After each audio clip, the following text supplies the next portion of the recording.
ಬಿಡಿತ ಸತ್ಯನಂತ ಸುಳ್ಳು ಎರಡೂ ಬೇಕು. ಅತಿದ್ರೆ ವಾಣಿಜ್ಯ ವ್ಯಾಪಾರ ಮಾಡುವುದು. ನಾನು ಪ್ರಾಮಾಣಿಕವಾಗಿದ್ದೇನೆ ಅಂದರೆ ನನ್ನ ಜನ್ಮದಲ್ಲಿ ವ್ಯಾಪಾರದಲ್ಲಿ ಮೇಲೆ ಬರಬೇಕಿಲ್ಲ. ನಮ್ಮ ಸಿದ್ಧಾಂತವೇ ಹಾಗೆ, ವ್ಯಾಪಾರವನ್ನು ಪ್ರೋತ್ಸಾಹಿಸ. ನಾವು ಬಾಗಿಲು ಕುಳಿತುಕೊಂಡ್ರೆ ಮತ್ತೆ ಯಾರನ್ನು ಮೋಸ ಮಾಡುವುದು ಅಂತ ಒಂದೇ ಇರುತ್ತದೆ. ಆದ್ರೆ ಮೋಸ ಮಾಡಿದ್ರೆ ನಮಗೆ ದೇವಾಲಯ ಬೇರೆ ಯಾರು ಮೋಸ ಮಾಡುವುದು, ನಾವು ಮೋಸ ಮಾಡುವುದು. ಯಾಕೆ ಮೋಸ ಮಾಡುವುದು? ಈ ಜಾತಿಯ ವರ್ಣ ಅಂತ ಹೇಳಿದ್ರೆ ಬಣ್ಣ ಅಂತ. ಈ 4 ಜಾತಿಗೆ 4 ಬಣ್ಣ ಉಂಟು. ಬಿಳಿ, ಕೆಂಪು, ಹಳದಿ, ಕಪ್ಪು ಅಂತ. ಬ್ರಾಹ್ಮಣ ಅಂದ್ರೆ ಬಿಳಿ ಅಂತ, ನೋಡೋದಕ್ಕೆ ಬಿಳಿಯಲ್ಲ. ನೀವು ಕಪ್ಪಿದ್ದಲ್ಲ ಅಂತ ಬ್ರಾಹ್ಮಣ ಅಲ್ಲ ಅಂತ ಹೇಳ್ತಾರೆ. ಬಿಳಿ ಅಂತ ಹೇಳಿದ್ರೆ ಮನಸ್ಸು ಬಿಳಿ ಇರ್ಬೇಕು, ಅವ ಶುದ್ಧನಾಗಿರ್ಬೇಕು, ಅವ ಮೋಸ ಮಾಡುವ ಹಾಗಿಲ್ಲ, ಅವ ಸುಳ್ಳು ಹೇಳುವ ಹಾಗಿಲ್ಲ, ಅವ ಅತಿ ಆಸೆ ಇರುವ ಹಾಗಿಲ್ಲ, ಅವ ಪ್ರಾಮಾಣಿಕನಾಗಿದ್ರೆ ಬ್ರಾಹ್ಮಣ. ಮತ್ತೆ ಕ್ಷತ್ರಿಯ ಹಾಗಲ್ಲ. ಕ್ಷತ್ರಿಯ ಅಂದ್ರೆ ಕೆಂಪು ಅಪಾಯ. ಯಾಕೆ? ಯಾರಾದ್ರೂ ಮೋಸ ಮಾಡಿದ್ರೆ ಅಂತ ಕ್ಷತ್ರಿಯ ಕಾಯ್ದೆಯಬೇಕಾದ ಅನಿವಾರ್ಯತೆ ಬರ್ತದೆ. ಶೂದ್ರನಿಗೆ ಕಪ್ಪು ಅಂತ ಹೇಳುದು. ನಮ್ಮದು ಆಗಲ್ಲ, ನಮ್ಮದು ಹಳದಿ. ಈ ಹಳದಿ ಬಣ್ಣವನ್ನು ಯಾವ ಬಣ್ಣದಿಂದ ತಿಳಿಸಿಕ್ಕೆ ಬರ್ತದೆ. ಹಳದಿದ್ರೆ ಮೋಸ ಅಂತ ಹೇಳ್ತದೆ. ಆದ್ದರಿಂದ ನಾವು ಮೋಸ ಮಾಡಿದ್ರೆ ನಮಗೆ ದೇವದಯ ನಮ್ಮಲ್ಲಿ ಆದಷ್ಟು ಪಕ್ಕ ಹಣ ಬೇರೆ ಯಾರಲ್ಲಿ ಆಗುವುದಿಲ್ಲ. ಯಾಕೆಂದ್ರೆ ನಮಗೆ ದೇವರೇ ನಾವು ಮೋಸ ಮಾಡಿದ್ರೆ ಹಣ ಮಾಡಿದ್ದು ನಮಗೆ ದೇವರ ಕೈ ಹಿಡಿತಾರೆ. ಬೇರೆ ಮೋಸ ಮಾಡಲಿಕ್ಕಿಲ್ಲ, ನಾವು ಮೋಸ ಮಾಡಬಹುದು ಅಂತ ಹೇಳಿದ್ದು. ಯಾಕೆ? ದೇವರಲ್ಲಿ ಯಾರು ಏನನ್ನು ಕೇಳಬೇಕು ಅಂತ ಶಾಸ್ತ್ರ ಉಂಟು. ಹೌದಾ? ಎಲ್ಲರೂ ದೇವರಲ್ಲಿ ಸಂಪತ್ತನ್ನು ಕೇಳಬಾರ್ದು. ಪ್ರಪಂಚದಲ್ಲಿ ಎಲ್ಲರೂ ಶ್ರೀಮಂತರಾದ್ರೆ, ಪ್ರಪಂಚದಲ್ಲಿ ಎಲ್ಲರೂ ಆರೋಗ್ಯವಂತರಾದ್ರೆ, ಪ್ರಪಂಚದಲ್ಲಿ ಎಲ್ಲರೂ ವಿದ್ಯಾವಂತರಾದ್ರೆ ಪ್ರಪಂಚ ನಡೆಯುವುದಿಲ್ಲ. ಪ್ರಪಂಚದಲ್ಲಿ ದೇವರು ರಾತ್ರಿ ಹಗಲು ಅಂತ ಸೃಷ್ಟಿ ಮಾಡಿದ್ದು ಯಾಕೆ? ಹಗಲು ಚೆನ್ನಾಗಿರ್ತದೆ ಅಂತ ಇಡೀ ದಿನ ಹಗಲಾದ್ರೆ ಪ್ರಪಂಚ ಸುಟ್ಟು ಹೋದು. ಪ್ರಪಂಚದಲ್ಲಿ ಹಗಲಿದ್ದ ಹಾಗೆ ರಾತ್ರಿ ಬೇಕು. ಪ್ರಪಂಚದಲ್ಲಿ ಎಲ್ಲರೂ ಶ್ರೀಮಂತರೇ ಆದ್ರೆ ಮತ್ತೆ ಬಟ್ಟೆ ಹರಿಸಿ ಹೊಲಿಯುವುದಕ್ಕೆ ಜನ ಇಲ್ಲ. ಯಾಕೆ? ನಾಳೆ ಬೇರೆ ಆಗ್ತದೆ. ಶ್ರೀಮಂತರು ಬೇಕಾದಷ್ಟು ಉಂಟು. ಪ್ರಪಂಚದಲ್ಲಿ ಬಡವರು ಬೇಕು. ಬಡವರಿದ್ದರೆ ಶ್ರೀಮಂತರನ್ನು ವೃತ್ತಿ ಹಿಡಿಯುವುದಕ್ಕೆ ಬರ್ತದೆ. ಬಡವರಿಲ್ಲದಿದ್ದರೆ ಶ್ರೀಮಂತರು ಅಂತ ವೃತ್ತಿ ಹಿಡಿಯುವುದೇ ಆಗಿದೆ ಅಲ್ವಾ? ಪ್ರಪಂಚದಲ್ಲಿ ಅವಿದ್ಯಾವಂತರು ಬೇಕು. ಎಲ್ಲರೂ ವಿದ್ಯಾವಂತರಾಗಿ ಹೇಳುವವರೇ ಅದನ್ನು ಕೇಳುವವರೇ. ಆದ್ದರಿಂದ ಕೇಳುವವರು ಬೇಕಾದ್ರೆ, ಹೇಳುವವರು ಬೇಕಾದ್ರೆ ಪ್ರಪಂಚದಲ್ಲಿ ವಿದ್ಯಾವಂತರಿದ್ದಾಗಿ ಅವಿದ್ಯಾವಂತರು ಬೇಕು. ಆದ್ದರಿಂದ ಪ್ರಪಂಚದಲ್ಲಿ ಎಲ್ಲರೂ ದೇವರಲ್ಲಿ ಸಂಪತ್ತನ್ನು ಕೇಳಬಾರದು. ದೇವರಲ್ಲಿ ಯಾರು ಏನನ್ನು ಕೇಳಬೇಕು ಅನ್ನುವುದಕ್ಕೆ ಆಧಾರ ಉಂಟು. ವೇದಾಂತೋ ಬ್ರಾಹ್ಮಣ್ಯಸ್ಯ ಕ್ಷತ್ರಿಯೋ ವಿಜಯೀ ಭವೇತ್, ವೈಶ್ಯೋ ಧನ ಸಮೃದ್ಧಿ, ಸಶೂದ್ರೋ ಸುಖಮಾಪ್ನುಯಾತ್.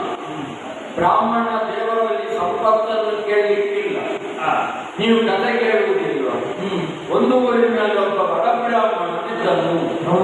ಅಲ್ಲಿಂದ ಕಥಾರಂಭ. ಯಾಕೆ? ಬ್ರಾಹ್ಮಣನಿಗೆ ಬಡತನ ಭೂಷಣ. ಅವ ಶ್ರೀಮಂತನಾಗಬಾರದು. ಅವ ದೇವರಲ್ಲಿ ವೇದದ ಅಧಿಕಾರವನ್ನೇ ಕೇಳಬೇಕು. ವೇದವಾನೋದದ ವಿಪ್ರತಾನೇ ಕೇಳಿದ. ವೇದದ ಅಧಿಕಾರ ಮಾತ್ರ ಅವ ದೇವರಲ್ಲಿ ಕೇಳುವುದು. ಆದ್ದರಿಂದ ಬ್ರಾಹ್ಮಣ ಬಡವನಾದರೂ ಅವನನ್ನು ಪ್ರಪಂಚ ಪ್ರೀತಿಸುತ್ತದೆ, ಗೌರವಿಸುತ್ತದೆ.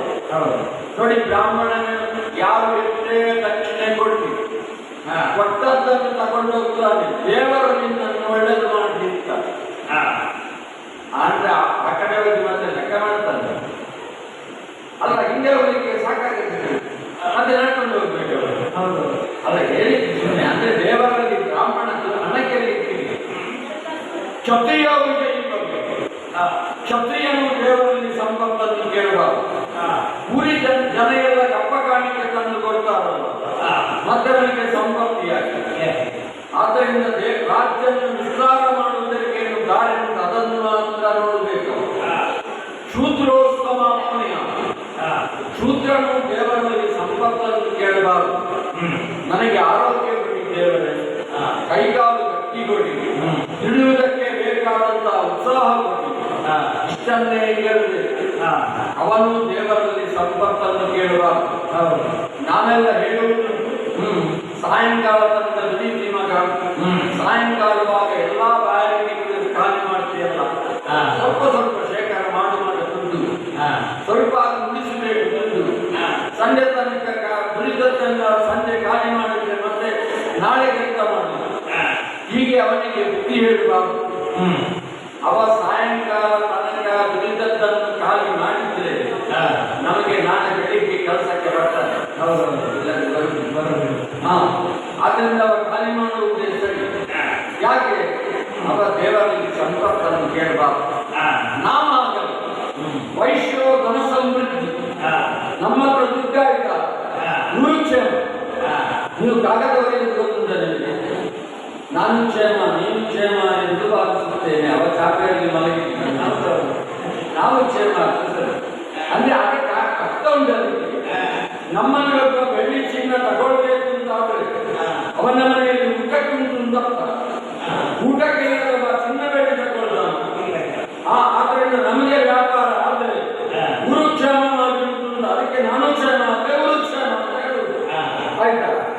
ಮತ್ತೆ ಒಂದು ಹೇಳಬೇಕಾ, ನಮ್ಮದು ವ್ಯಾಪಾರ ನಾನು ಶುರು ಮಾಡಿದ್ದಲ್ಲ, ನಮ್ದು ತಲೆಕಾಲದಿಂದ ಬಂದ ವ್ಯಾಪಾರ ಇದೆ.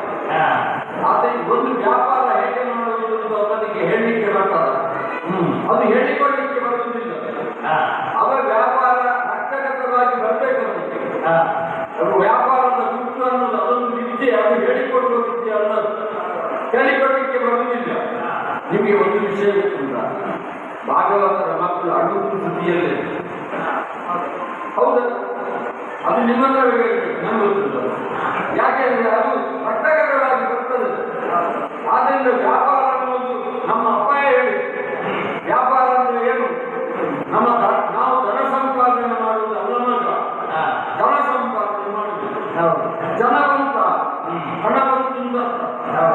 ಯಾಕೆ? ಈ ಜನಕ್ಕೆ ಮತ್ತೆ ಹಣಕ್ಕೆ ಈ ಸಾಮ್ಯತೆ ಉಂಟು. ಒಂದು ನೋಡಿ, ಜನ ಇದ್ದಲ್ಲೇ ಜನ ಬರ್ತದೆ, ಹಣ ಇದ್ದಲ್ಲೇ ಹಣ ಬರ್ತದೆ, ನೀರಿದ್ದಲ್ಲೇ ನೀರು ಬರ್ತದೆ. ನೀವೊಂದು ನೀರು ಹಾಕಿ 4 ಕೊಡಪ, ಅದು ಒಂದು ಮೂಲೆಯಲ್ಲಿ ಹೋಗಿ ನಿಂತ್ರೆ ಮತ್ತೆ ನೀವು 100 ಕೊಡಪ ಹಾಕಿದ್ರೆ ಅದು ಅಲ್ಲಿಗೆ ಹೋಗುದು. ನೀವು ಇಲ್ಲದಲ್ಲಿ ನೀರು ಹೋಗುವ ಕ್ರಮ ಇಲ್ಲ, ನೀರಿದ್ದಲ್ಲಿಗೆ ನೀರು ಹೋಗುದು. ಒಂದು 10 ಅಂಗಡಿ ಇಲ್ಲಿ, ಒಂದು ಅಂಗಡಿಯಲ್ಲಿ ಜನ ಸೇರಿದ್ರು ಅಂತಾದ್ರೆ ಊರಿನ ಜನ ಎಲ್ಲ ಅದೇ ಅಂಗಡಿಗೆ ಹೋಗುದು, ಕಾಲಿದ್ದ ಅಂಗಡಿಗೆ ಯಾರು ಹೋಗುದು. ಯಾಕೆ ಹೋಗುದಿಲ್ಲ? ಅದು ಜನ ಇದ್ದಲ್ಲಿ ಜನ ಹೋಗುದು. ಅವ ಕಡಿಮೆಗೆ ಬರ್ತಾನೆ ಅಂತ ಜನಕ್ಕೆ ಮಂಡೆ ಇಲ್ಲ. ಜನಕ್ಕೆ ಹೋಗಿ ಅಂಗಡಿಯಲ್ಲಿ ಕೇಳುವುದು ಅಕ್ಕಿಗೆ ಎಷ್ಟು, ಬೇಳೆಗೆ ಎಷ್ಟು, ಬೆಲ್ಲಕ್ಕೆ ಎಷ್ಟು ಅಂತ ಮಾತ್ರ ಹೇಳುದು. ಅವ ಮತ್ತೊಬ್ಬರಿಗೆ ಎಷ್ಟು, ಜೀರಿಗೆಗೆ ಎಷ್ಟು ಕೇಳುವುದಿಲ್ಲ. ಅದರ ಹಣದಿಂದ ಆಗ್ತಾನೆ. ಮತ್ತೆ ಕಡಿಮೆ ಹೋಗ್ಲಿಕ್ಕೆ ಊರಿನವರೇ ನಮ್ಮನ್ನ ಕುಟುಂಬದವರು ಅವ ಹಣ ಮಾಡಲಿಕ್ಕೆ ಉಳಿದುಕೊಂಡು ವ್ಯಾಪಾರದ ಗುಟ್ಟು ಅದು ಕ್ರಮವೇ ಹಾಕಿ. ಜನ ಇದ್ದಲ್ಲಿ ಜನ ಬರ್ತದೆ, ಮತ್ತೆ ಹಣ ಇದ್ದಲ್ಲೇ ಹಣ ಬರುವುದು. ನೋಡಿ, ಸಭೆ ನೋಡಿ, ನೀವು ಯಾರಾದ್ರೂ ಶ್ರೀಮಂತರ ಒಟ್ಟಿಗೆ ಕುಳಿತುಕೊಳ್ಳುವುದು, ಬಡವರೊಟ್ಟಿಗೆ ಕುಳಿತುಕೊಳ್ಳುವುದು, ಅದನ್ನು ಮಾಡಿ ಕಾಲಿದ್ದಲ್ಲಿಯೇ ಸಕ್ಕರೆ ಬರುವುದು. ಯಾಕೆ?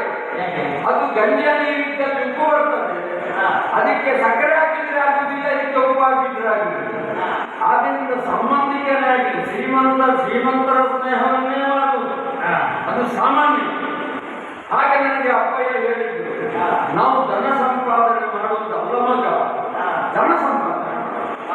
ಈಗ ಆಲೋಚನೆ ಮಾಡಿದ್ದೇನೆ ನಾನು, ಈ ಜನ ಬರಬೇಕಾದ್ರೆ ಏನು ಮಾಡುವುದು, ಸ್ವಲ್ಪ ದಾನ ಧರ್ಮ ಮಾಡುವುದು ಅಂತ ಆಲೋಚನೆ ಮಾಡಿದ್ದೇನೆ.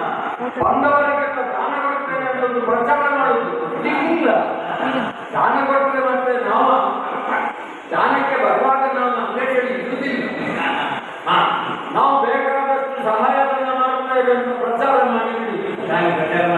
ಹಾಗೆ ಪ್ರಚಾರ ಮಾಡಿದ್ರೆ ಮತ್ತೆ ಒಳ್ಳೆ ಹೆಸರು ಬರ್ತದೆ. ಹಾಗೆ ಅಂತ ನಾನು ದಾನ ಮಾಡ್ತೇನೆ. ಒಂದು ಛತ್ರಗಟ್ಟೆ ಹಾಕಿದ್ದೇನೆ, ದಿನವೊಂದಕ್ಕೆ 1,000 ಜನ ಊಟ ಮಾಡಬಹುದು. ಅಷ್ಟು ದೊಡ್ಡ ಛತ್ರ ಜನ ಆಗುದಿಲ್ಲ ಅಂದ್ರೆ ದಿನ ನಮ್ದು ಪಕ್ಷಪಾತದ ಊಟಲ್ಲ, ನಮ್ದು ಗಂಜಿ ಮತ್ತೆ ಚಟ್ನಿ ಎರಡೇ. ಹಸಿವಿಗೆ ಸಾಕಾಗಬೇಡ, ಬಂದವರಿಗೆ ಊಟ ಆಗ್ತಾರೆ ಅಂತ ಒಮ್ಮೆ ಪ್ರಚಾರ ಆದರೆ ಮತ್ತೆ ನಮಗೆ ಜನ ಬರ್ಲಿಕ್ಕೆ ಶುರುವಾಗ್ತದೆ. ಆಯ್ತಾ? ಮತ್ತೆ ಒಂದು ಮಾತ್ರ, ಜನ ಬರ್ಲಿಕ್ಕೆ ಶುರುವಾಗಬೇಕು ದೇವಾಲಯ ಗಟ್ಟಿ. ನಾನು ದೇವಾಲಯ ಗಟ್ಟಿ ಅಂದ್ರೆ ನಾನು ಏನು ತಪ್ಪಿಸಿದ್ದು, ವರ್ಷಕ್ಕೊಂದು ಲಕ್ಷ್ಮೀ ಪೂಜೆ ತಪ್ಪಿಸುವ ಕ್ರಮ ಇಲ್ಲ. ಅಂಗಡಿ ಪೂಜೆ ಅಂತ ಹೇಳಿದ್ರೆ ನಮ್ಮದು ಅದು ಲಕ್ಷ್ಮೀ ಪೂಜೆ. ಲಕ್ಷ್ಮೀ ಪೂಜೆ ಯಾವಾಗ ಮಾಡುದು? ನಾವು ಅಮಾವಾಸ್ಯೆ ದಿವಸ ಮಾಡುದು. ಕೆಲವರು ಮಾಡುವುದಿಲ್ಲ, ಕೆಲವರು ಅಮಾವಾಸ್ಯೆ ಮರು ದಿವಸ ಮಾಡುದು, ಮತ್ತೆ ಇನ್ನೊಂದು ದಿನ ಬಿಟ್ಟು ಮಾಡುದು. ಅದು ಗೊತ್ತಿಲ್ಲ ಅವರಿಗೆ. ನಿಜವಾಗಿ ಲಕ್ಷ್ಮೀ ಪೂಜೆ, ಗೋಪೂಜೆ, ಧನಲಕ್ಷ್ಮೀ ಪೂಜೆ ಎಲ್ಲ ಇರುವುದು ಅಮಾವಾಸ್ಯೆ ದಿವಸವೇ, ಆವತ್ತೇ ಮಾಡಬೇಕು. ದೀಪ ಹಾಕುವ ದಿನ ಕಾರ್ಯಕ್ರಮ ಯಾವಾಗ? ಕತ್ತಲ ದಿನ ಮಾಡಬೇಕು. ನಮ್ಮದಾಗಲ್ಲ, ಅಮಾವಾಸ್ಯೆ ದಿನ ಲಕ್ಷ್ಮೀ ಪೂಜೆ. ಮತ್ತೆ ಈ ತಿಂಗಳಲ್ಲಿ ಅಮಾವಾಸ್ಯೆ ದಿನ ತುಂಬಾ ಒಳ್ಳೆ ದಿನ. ಸೂರ್ಯ ಚಂದ್ರ ಇಡೀ ಪೂರ್ಣ ಇರುವುದು ಅಮಾವಾಸ್ಯೆ ದಿವಸ. ನಮಗೆ ಚಂದ್ರ ಕಾಣುವುದಿಲ್ಲ, ಆದ್ರೆ ಚಂದ್ರ ಪೂರ್ಣ. ಹಾಗೆ ಅಮಾವಾಸ್ಯೆ ದಿವಸ ನಾವು ಸಂಧಿಕಾಲದಲ್ಲಿ ಲಕ್ಷ್ಮೀ ಪೂಜೆ ನಮ್ಮದು. ಲಕ್ಷ್ಮೀ ಪೂಜೆ ಅಂದ್ರೆ ನಮ್ಮದೇನು ದೇವಾಲಯ ಇಟ್ಟಿಲ್ಲ. ಲಕ್ಷ್ಮೀ ಪೂಜೆ ಲಕ್ಷ್ಮಿಯ ಪ್ರತಿಮೆ ಇಟ್ಟಿಲ್ಲ. ನಮ್ಮದು ಹಣಕ್ಕೆ ಪೂಜೆ, ಅದು ನಮ್ಮದಲ್ಲ, ಊರಿನವರ ಹಣಕ್ಕೆ ನಮ್ಮದು ಪೂಜೆ. ನಾವೆಲ್ಲ ಎಲ್ಲರಿಗೂ ಹೇಳಿಕೆ ಮಾಡ್ತೇವೆ, ಇವತ್ತು ಲಕ್ಷ್ಮೀ ಪೂಜೆ ಉಂಟು ಅಂತ. ಬಂದವರಿಗೆ ಬರಿಗೈಯಲ್ಲಿ ಬರ್ತಾರೆ, ನಾವು ವ್ಯಾಪಾರಸ್ಥರು, ಎಲ್ಲರೂ ದುಡ್ಡು ಹಾಕ್ತಾರೆ. ಎಲ್ಲರೂ ದುಡ್ಡು ಹಾಕಿದ ಮೇಲೆ ನಮ್ಮದು ದುಡ್ಡಿಗೆ ಪೂಜೆ. ಆ ಲಕ್ಷ್ಮೀ ಪೂಜೆ ಮಾಡಿ ಎಲ್ಲರಿಗೂ ಪ್ರಸಾದ ಕೊಟ್ಟು ಮತ್ತೆ ಬಾಗಿಲು ಹಾಕಿ ಹೋದ್ರೆ ಆ ಹಣ ಮುಟ್ಲಿಕ್ಕಿಲ್ಲ ನಾವು. ಯಾಕೆ? ಲಕ್ಷ್ಮೀ ಪೂಜೆ ಮಾಡಿದ ಹಣ ಅಲ್ವಾ. ಮರು ದಿವಸ ವ್ಯಾಪಾರಕ್ಕೆ ರಜೆ. ಈ ಅಂಗಡಿ ಪೂಜೆ ಮಾಡಿದ ಮರು ದಿವಸ ರಜೆ ಮಾಡುವುದು ಯಾಕೆ ಅಂದ್ರೆ ಅಂಗಡಿಯ ನಂತರ ಕೇಳಿ ಅಂತಿದೆ. ಅವನಿಗೆ ಗೊತ್ತಿಲ್ಲ, ಆ ಕಡೆ ಇವ ಬಾಗಿಲು ಹಾಕಿದ್ದಾನೆ, ಅದಕ್ಕೆ ಇವ ಬಾಗಿಲು ಹಾಕ್ತಾನೆ. ಲಕ್ಷ್ಮೀ ಪೂಜೆ ಕ್ರಮ ಹಾಗಲ್ಲ. ನಾವು ಲಕ್ಷ್ಮೀ ಪೂಜೆ ಮಾಡ್ತೇವಲ್ಲ, ಯಾರ್ಯಾರ ದುಡ್ಡಿಗೆ ನಾವು ಪೂಜೆ ಮಾಡುದು. ಯಾರ್ದಾದ್ರೂ ಒಂದು ಲಕ್ಷಣದ ದುಡ್ಡಿರ್ತದೆ, ಮರು ದಿವಸ ನಾವು ವ್ಯಾಪಾರ ಮಾಡಿ ವ್ಯವಹಾರ ಮಾಡಿ ಚಿಲ್ಲರೆ ಕೊಡುವಾಗ ಲಕ್ಷಣದ ದುಡ್ಡು ಹೋಗಿಬಿಟ್ರೆ ಅದು ಹೋಗಬಾರ್ದಲ್ಲ. ಅದಕ್ಕೆ ಒಂದು ದಿವಸ ವ್ಯವಹಾರ ಇಲ್ಲ, ಆದ್ದರಿಂದ ಬಾಗಿಲು ಹಾಕುದು. ಹಾಗೆ ಒಂದು ದಿವಸ ಲಕ್ಷ್ಮೀ ದೇವಿಯನ್ನು ನಾವು ಇಟ್ಟುಕೊಂಡ್ರೆ ಮತ್ತೆ 364 ದಿನ ಕಾಲು ಬಿದ್ದು ನಮ್ಮ ಅಂಗಡಿಯಲ್ಲಿ ಲಕ್ಷ್ಮೀ ದೇವಿ ಇಟ್ಟಾಗ ಹಾಗೆ ನಮ್ಮ ವ್ಯಾಪಾರ ದೊಡ್ಡಾಯ್ತು. ನೋಡಿ, ದೊಡ್ಡಾಯ್ತು. ತಂದೆಯ ಒಟ್ಟಿಗೆ ನಾನು ವ್ಯಾಪಾರಕ್ಕೆ ಬರ್ತಿದ್ದೆ. ನಾನು ಹೆಚ್ಚು ಕಲೀಲಿಕ್ಕೆ ಹೋಗಲಿಲ್ಲ. ನನ್ನನ್ನು ಅಪ್ಪಯ್ಯ ಕರೀತಿದ್ರು, ಜನ ಇಲ್ಲ, ನನ್ನ ಬಂದ ಅಂತ ಕರೀತಿದ್ರು. ಆಮೇಲೆ ನನ್ನ ಸೇಫ್ಟಿ ಆಯ್ತು, ಸ್ವಲ್ಪ ದೊಡ್ಡದಾದ್ರೆ. ಈಗ ನನ್ನನ್ನು ಜನ ನಂದಯ ಸೇಫ್ಟಿ ಅಂತ ಬಿಟ್ಟು ಶ್ರೀಪತಿ ಸೇಫ್ಟಿ ಅಂತ ಕರೀಲಿಕ್ಕೆ ಶುರು ಮಾಡಿ. ಶ್ರೀಪತಿ ಲಕ್ಷ್ಮೀಪತಿ ಹೌದು, ಶ್ರೀಯಿಂದ ಲಕ್ಷ್ಮಿ ಅಲ್ಲ ಮಾತ್ರ. ಲಕ್ಷ್ಮೀಪತಿ ಕೆಲವರು ಲಕ್ಷ್ಮೀ ಸುತ ಅಂತ ಇದ್ದಾರೆ, ಇನ್ನು ಕೆಲವರು ಲಕ್ಷ್ಮೀ ದಾಸ ಅಂತ ಇದ್ದಾರೆ. ಲಕ್ಷ್ಮೀ ಸುತ ಅಂದ್ರೆ ಏನು ಹೇಳಿ, ಅವ ಸಂಪಾದನೆ ಮಾಡಿ ಸಂಜೆ ತನಕ ದುಡಿದು ಆಮೇಲೆ ಸಂಪತ್ತನ್ನು ಕೊಡಿ ತಾಯಿಯ ಕೈಯಲ್ಲಿ ಕೊಡುದು. ಅವ ಲಕ್ಷ್ಮೀ ಸುತ. ಅವ ತಾಯಿ ಕೊಟ್ರೆ ಖರ್ಚು ಮಾಡ್ಲಿಕ್ಕೆ, ಇಲ್ಲದ್ರೆ ಖರ್ಚು ಮಾಡ್ಲಿಕ್ಕೆ ಗೊತ್ತಿಲ್ಲ ಅವನಿಗೆ, ದುಡಿಲಿಕ್ಕೆ ಮಾತ್ರ ಗೊತ್ತಿದ್ದು. ತಾಯಿ ಕೊಟ್ರೆ ಖರ್ಚು ಮಾಡುವುದಷ್ಟೇ. ಅವ ಲಕ್ಷ್ಮೀ ಸುತ.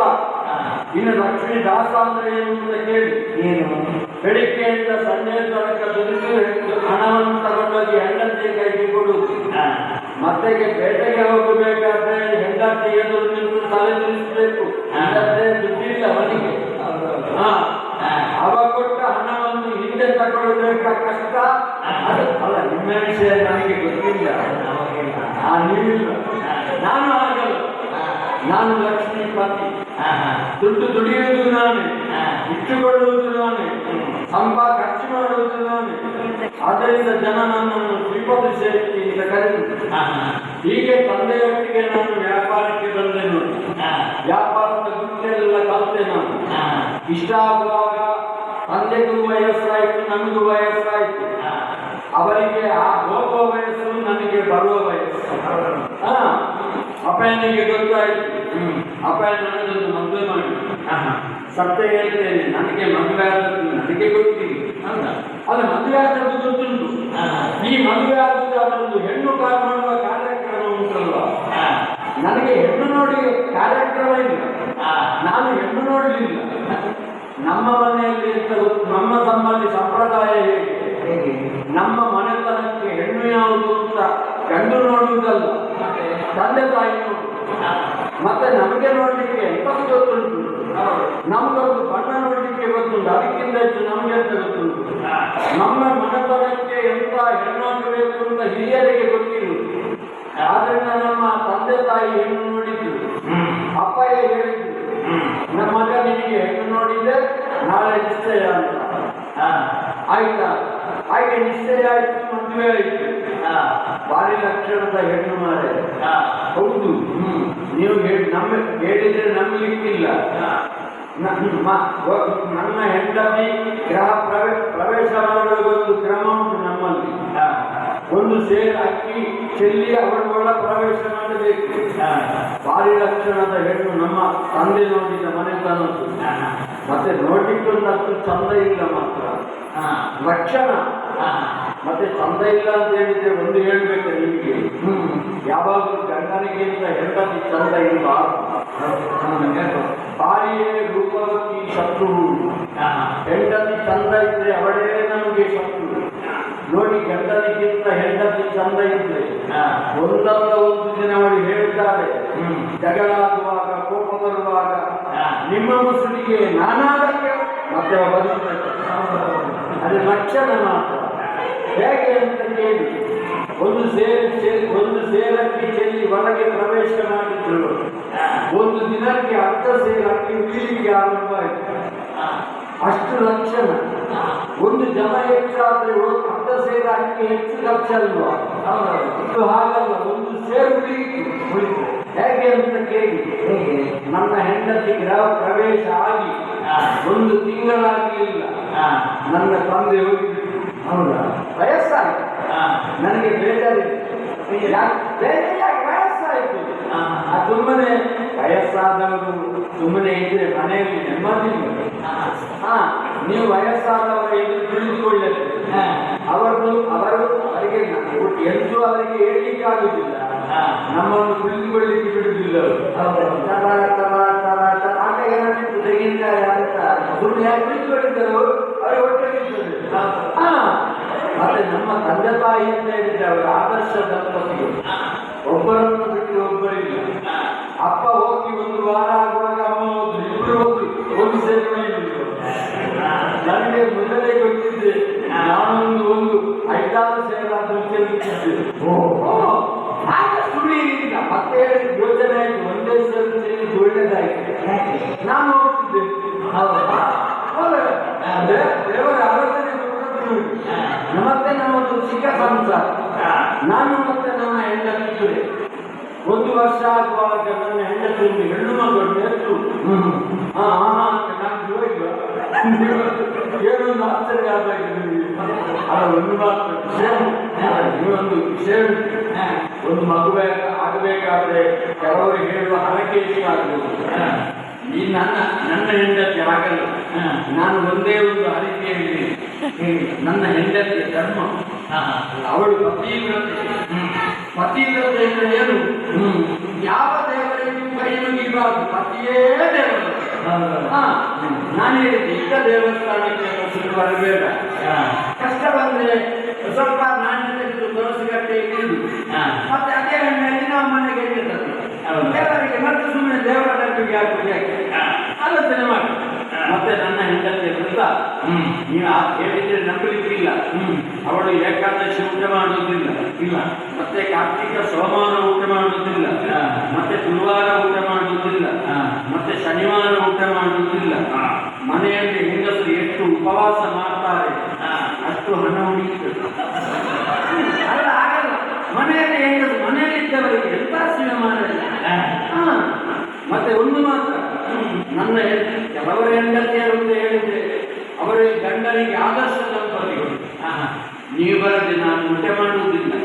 ರಾತ್ರಿ ಎಷ್ಟೇ ಹೊತ್ತಾಗಿ ಗಂಡ ಊಟ ಮಾಡದೆ ಅವರು ಊಟ ಮಾಡುವುದಿಲ್ಲ. ಮತ್ತೆ ಏನಾದ್ರು ತಿಂತಾ ಇರ್ತಾರೆ ಊಟ ಊಟ ಒಟ್ಟಿಗೆ ಮಾಡುದು ನನ್ನಿಂದದ್ದೇ ಹಾಗೆ ಹಾಗೆ ಉಪವಾಸ ಮಾಡಿ ಹಣ ಮಾಡಿ ಒಂದು ಆ ಲಕ್ಷಣದಲ್ಲಿ ಒಂದು ಮಗು ಹುಟ್ಟಿತು. ಆದರೆ ನನ್ನ ಹೆಂಡತಿ ಪ್ರವೇಶ ಒಳಗೆ ಬಂದ ಲಕ್ಷಣಕ್ಕಿಂತಲೂ ನನ್ನ ಮಗು ಹುಟ್ಟಿದ ಲಕ್ಷಣ. ಮಗ ಹುಟ್ಟಿ ಸ್ವಲ್ಪ ದಿನ ಆಯಿತು. ಹೆಂಡತಿಗಳು ನಾನು ನನ್ನ ಮಗಿದ್ದು ಸಂಸಾರ ತಂದಾಗಬೇಕು ಅಂತ ನಾನು ದೇವರಲ್ಲಿ ಒಂದು ಅದಕ್ಕೆ ನನಗೆ ದೇವರಿಗೆ ಶಾಪ ಆಲೋಚನೆ ಮಾಡಿದೆ. ಮತ್ತೇನು ಮಾಡುದು? ಜನ ಹೇಳಿದ್ರು ಇನ್ನೊಂದು ಮದುವೆ ಆಗಿ ಮತ್ತು ಸಣ್ಣದಲ್ಲ. ನಾನು ಮದುವೆ ಆಗುವ ಯೋಚನೆ ಕೈ ಬಿಟ್ಟೆ. ಯಾಕೆ? ಒಂದು ಮದುವೆ ಆಗಿ ನನಗೆ ಆದ ಅನುಭವ ನಾನು ಸಾಯುವ ತನಕ ಮರೀಲಿಕ್ಕಿಲ್ಲ. ಅವರು ಸೀರೆ ಬೇಕಾದ್ರೆ ನಾಳೆ ಯುಗಾದಿ, ನಾಡು ಹಬ್ಬ, ನಾಡು ನನ್ನ ಹುಟ್ಟಿದ ದಿನ, ಅವರು ಹುಟ್ಟಿದ ದಿನ ಯಾವಾಗ ಅಂತ ನಮಗೆ ಗೊತ್ತಿಲ್ಲ. ಅವರು ಅವ್ರು ಹೇಳಿದ ನಂಬಬೇಕು ನಾವು. ಅದಕ್ಕೆ ಮದುವೆ ಯೋಚನೆ ಕೈಬಿಟ್ಟೆ. ನಾನು ಮತ್ತೆ ನನ್ನ ಮಗಳು ಆಗೋಲಿಕ ಅಂತ ಹೆಸರಿಟ್ಟಿದ್ದೇನೆ. ನನ್ನ ಮಗಳಿಗೆ ಮದುವೆ ಮಾಡಿ ಗಂಡನ ಮನೆಗೆ ಕಳಿಸಿದ್ರೆ ನನ್ನ ತಲೆ ಭಾರ ಎಲ್ಲ ಇಳಿಸಿದ ಹಾಗೆ.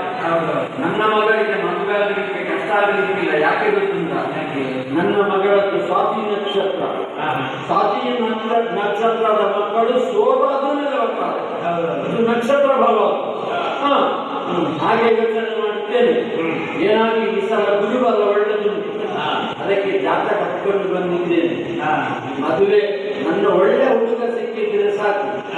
ಮತ್ತೆ ಮದುವೆ ಈ ಮದುಮಗನಿಗೆ ಬೇಕಾದ ಬಟ್ಟೆ, ಚಿನ್ನ, ಮದುವೆ ಖರ್ಚು, ಊಟ ಎಲ್ಲ ಖರ್ಚು ನಾನೇ. ನನಗೆ ಹುಡುಗ ಒಳ್ಳೆಯ ಮದುವೆ. ನಿಮ್ಮ ಪರೀಕ್ಷೆಯಲ್ಲಿ ಯಾರಾದ್ರೂ ನೋಡಿದ್ರೆ ಹೇಳಿ ಆಯ್ತಾ? ಯಾಕೆಂದ್ರೆ ನನಗೆ ಹುಡುಗ ಮಾತ್ರ ಒಳ್ಳೆಯ ಆಗುದು. ಆಯ್ತಾ? ಮತ್ತೆ ಕಾಲ ಯೋಗ ಬಂದಾಗ ಹೌದು, ಆ ಯೋಗ ಬರಬೇಕು, ಕಾಲ ಬರಬೇಕು. ಹಾಗೆ ದೇವರಿದ್ದಾರೆ ನೋಡುವಂತ ಆಲೋಚನೆ ಮಾಡಿ ಹೀಗೆ ನಾನು ಮನೆಯಲ್ಲಿ ಸ್ನಾನ ಮಾಡಿ ಹೊರಟದ್ದು. ಅಂಗಡಿ ಬಾಗಿಲು ತೆಗೆದು ದೇವರಿಗೊಂದು ಇಡೀ ಅಗರಬತ್ತಿ ಹಚ್ಚಿ ಅದನ್ನು 3 ಸಲ ಸುತ್ತಿ ಆಮೇಲೆ ಆರಿಸಿ ನಾಳೆಗೆ ಅಲ್ಲ ಅನಾವಶ್ಯಕ ಹಾಳು ಮಾಡುತ್ತೆ. ಅದು ಕೆಲವರು ದೇವರಿಗೆ ಅಗರಬತ್ತಿ ಹಚ್ಚಿ ಯಾಕೆ ದೇವರಿಗೆ ಪರಿಮಳ ಬರುತ್ತೆ. ಅದು ದೇವರಿಗೆ ಪರಿಮಳ ಬರುವುದಿಲ್ಲ. ಮತ್ತೆ ಅದು ಗಾಳಿಯಲ್ಲಿ ಹೋಗ್ತದೆ. ಹೌದಾ? ಸುಮ್ಮನೆ ಅನಾವಶ್ಯಕ ಒಂದು ವಾರ ಬರ್ತದೆ ಒಂದು ಅಗರಬತ್ತಿ. ಅನಾವಶ್ಯಕ ಹಾಳು ಮಾಡುತ್ತೆ ಯಾಕೆ? ಅಸಲು ಹಾಗೆ ಬಾಗಿಲಿನಲ್ಲಿ ಕುಳಿತುಕೊಂಡಿದ್ದೇನೆ. ಒಂದು ಮನುಷ್ಯ ಇಲ್ಲ. ನಾನು ಎಲ್ಲಿ ಹೋಗಿ ಅಂತ ಆಲೋಚನೆ ಮಾಡಿ ನಮ್ಮ ಅಂಗಡಿಗೆ ಇಷ್ಟೊಂದು ಕಟ್ಟೆ ಉಂಟು ನೋಡಿ. ಆ ಕಟ್ಟೆಯಲ್ಲಿ ಒಬ್ಬ ಕುಳಿತಿದ್ದ. ಈ ಕಟ್ಟೆಗೆ ಬಿಸಿಲಾಗುವಾಗ ನನಗೆ ಅಂಗಡಿಯ ಜಗಲಿಗೆ ಬರ್ತಿದ್ದಾನೆ. ಈ ಜಗಲಿಯಲ್ಲಿ ಕುಳಿತು ನೋಡುವಾಗ ಮೈಯಲ್ಲೊಂದು ಒಂದು ಬಟ್ಟೆ ಮಾತ್ರ ಉಂಟು ಮೈಯಲ್ಲಿ. ಮಾನ ಮುಚ್ಚುವುದಕ್ಕೆ ಸ್ವತಃ ದರಿದ್ರದ ಲಕ್ಷಣ ನೋಡಿದ್ರೆ ಅಂತ ಆಲೋಚನೆ ಮಾಡಿ ಇವರನ್ನು ವ್ಯಾಪಾರಿ ಅಂತೂ ಅಲ್ಲ, ಒಮ್ಮೆ ಓಡಿಸುವಂತ ಆಲೋಚನೆ ಮಾಡಿ ಹಾಗೆ ಹೊರಗೆ ಬಂದು ನೋಡ್ತೇನೆ. ಮಾರಾಯ ಏನು ಅವನು ಬಂದು ಕುಳಿತ ಕ್ಷಣಕ್ಕೆ ನನಗೆ ಆ ಕಡೆ ಈ ಕಡೆ ಹೋಗುವ ಅಂಗಡಿಯವರೆಲ್ಲ ನನ್ನ ಅಂಗಡಿಗೆ ಬಂದಿದ್ದಾರೆ. ಎಷ್ಟು ವ್ಯಾಪಾರ ಕೇಳಿದ್ರೆ ನನಗೆ ವಿಶೇಷ ದಿನಗಳಲ್ಲಿ ವ್ಯಾಪಾರ ಆಗುವುದು. ಹಾಗೆ ಅಂತ ಇಷ್ಟು ವ್ಯಾಪಾರ ಇವತ್ತಿನವರೆಗಾಗಲಿಲ್ಲ. ನನಗೆ ಆಗುವ ವ್ಯಾಪಾರ ನೋಡಿ ಎದುರಿನಂಗಡಿಯವರು ಹೇಳುವುದು, ಒಂದು ಕುಳಿತ ಕ್ಷಣಕ್ಕೆ ಸಂಧಿಸಿದ್ದು ವರ್ತಕಕ್ಕೆ ಒಂದು ಕ್ಷಣ ಒಂದು ಕ್ಷಣ ಪುರುಷೋತ್ತಿಲ್ಲದಷ್ಟು ವ್ಯಾಪಾರ ಆಗಬೇಕಾದ್ರೆ ಇವನ ಮುಖ ನೋಡುವಾಗ ಎಂಥ ಲಕ್ಷಣ ಮಾಡ್ತಾರೆ. ಯಾರು ಅಂತ ಆಲೋಚನೆ ಮಾಡುವುದು. ನಾನು ಅಂತೂ ವ್ಯಾಪಾರ ಮಾಡಿದ್ದನ್ನೆಲ್ಲ ಗಂಟು ಕಟ್ಟಿ ಇಟ್ಟಿದ್ದೇನೆ. ಇವನ ಹತ್ತಿರ ಬಂದು ಕುಳಿತುಕೊಂಡಿದ್ದೇನೆ. ಸ್ವಲ್ಪ ಕಟ್ಟು ಮಾತಾಡು ಅಲ್ವಾ? ಯಾರು ಅಂತ? ನಮಸ್ಕಾರ. ನಮಸ್ಕಾರ. ಯಾರು ನೀ? ಯಾರು?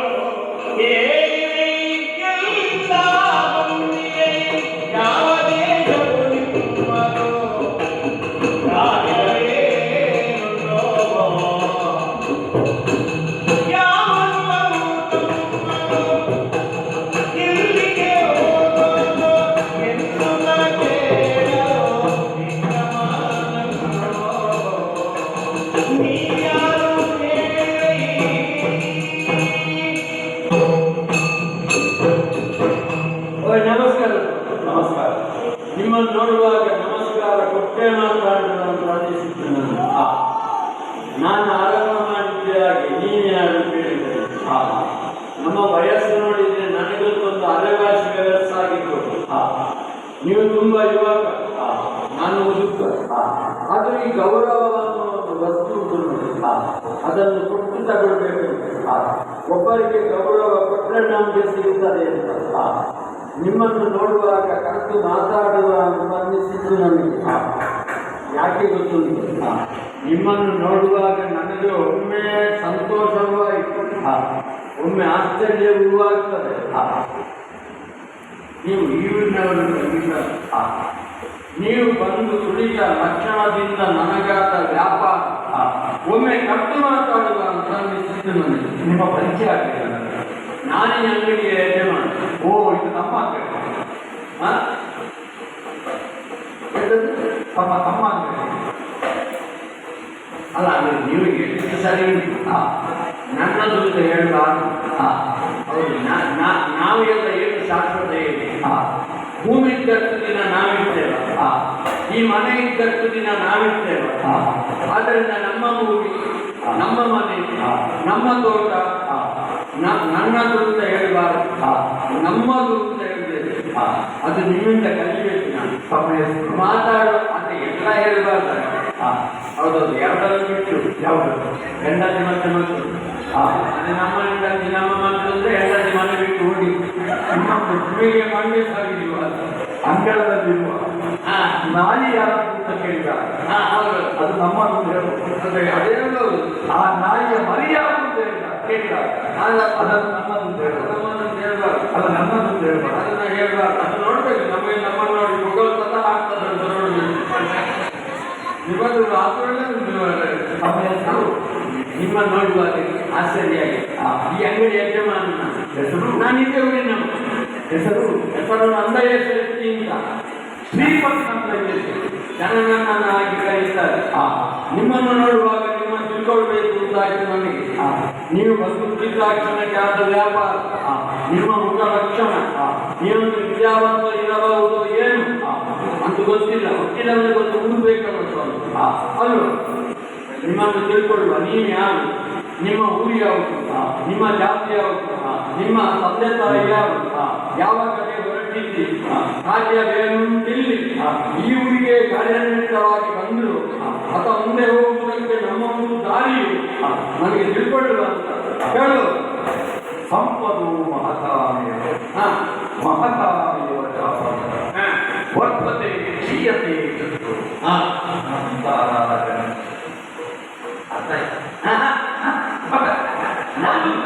ಹೌದು ತಲೆಯಲ್ಲ ಅರ್ಥ ಆದ್ರೂ ನೀವೇ ಹೇಳಿದ್ದಕ್ಕೆ ನಾನು ಅಂತ ಹೇಳುವುದಿಲ್ಲ, ಅದು ನೀವೇ ಹೇಳಿ. ಸಂಪತ್ತು ಮತ್ತು ಕಷ್ಟ ಇದು ಎರಡೂ ಒಂದು ಮಹಾತ್ಮನಿಗೆ ಮಾತ್ರ. ಕಷ್ಟ ಬರುತ್ತೆ ಎನ್ನುವ ಕಾರಣ ಚಂದ್ರನ ಲೋಕವನ್ನು ಕಾಣುವುದಕ್ಕೆ ಸಾಧ್ಯವಿಲ್ಲ. ಆಕಾಶದಲ್ಲಿ ಕೋಟಿ ನಕ್ಷತ್ರಗಳಿದ್ದು ಆ ನಕ್ಷತ್ರಗಳಿಂದ ಹಾಗೆ ಚಂದ್ರ ವೃತ್ತಿ ಕ್ಷಯ ಅಮಾವಾಸ್ಯೆಯ ಚಂದ್ರನಿಗಿಂತಲೂ ಅಧಿಕ ದೊಡ್ಡದಾದ ನಕ್ಷತ್ರಗಳು ಆಕಾಶ ಮಂಡಲದಲ್ಲಿ, ಸೂರ್ಯನಿಗಿಂತಲೂ ದೊಡ್ಡದಾದ ಗ್ರಹ ನಕ್ಷತ್ರಗಳು ಆಕಾಶ ಮಂಡಲದಲ್ಲಿ ಹಾಗೆ ನಮಗೆ ಕಾಣುವುದಿಲ್ಲ. ನಮಗೆ ಕಾಣುವುದು ಸೂರ್ಯ ಚಂದ್ರ ಅಲ್ವಾ?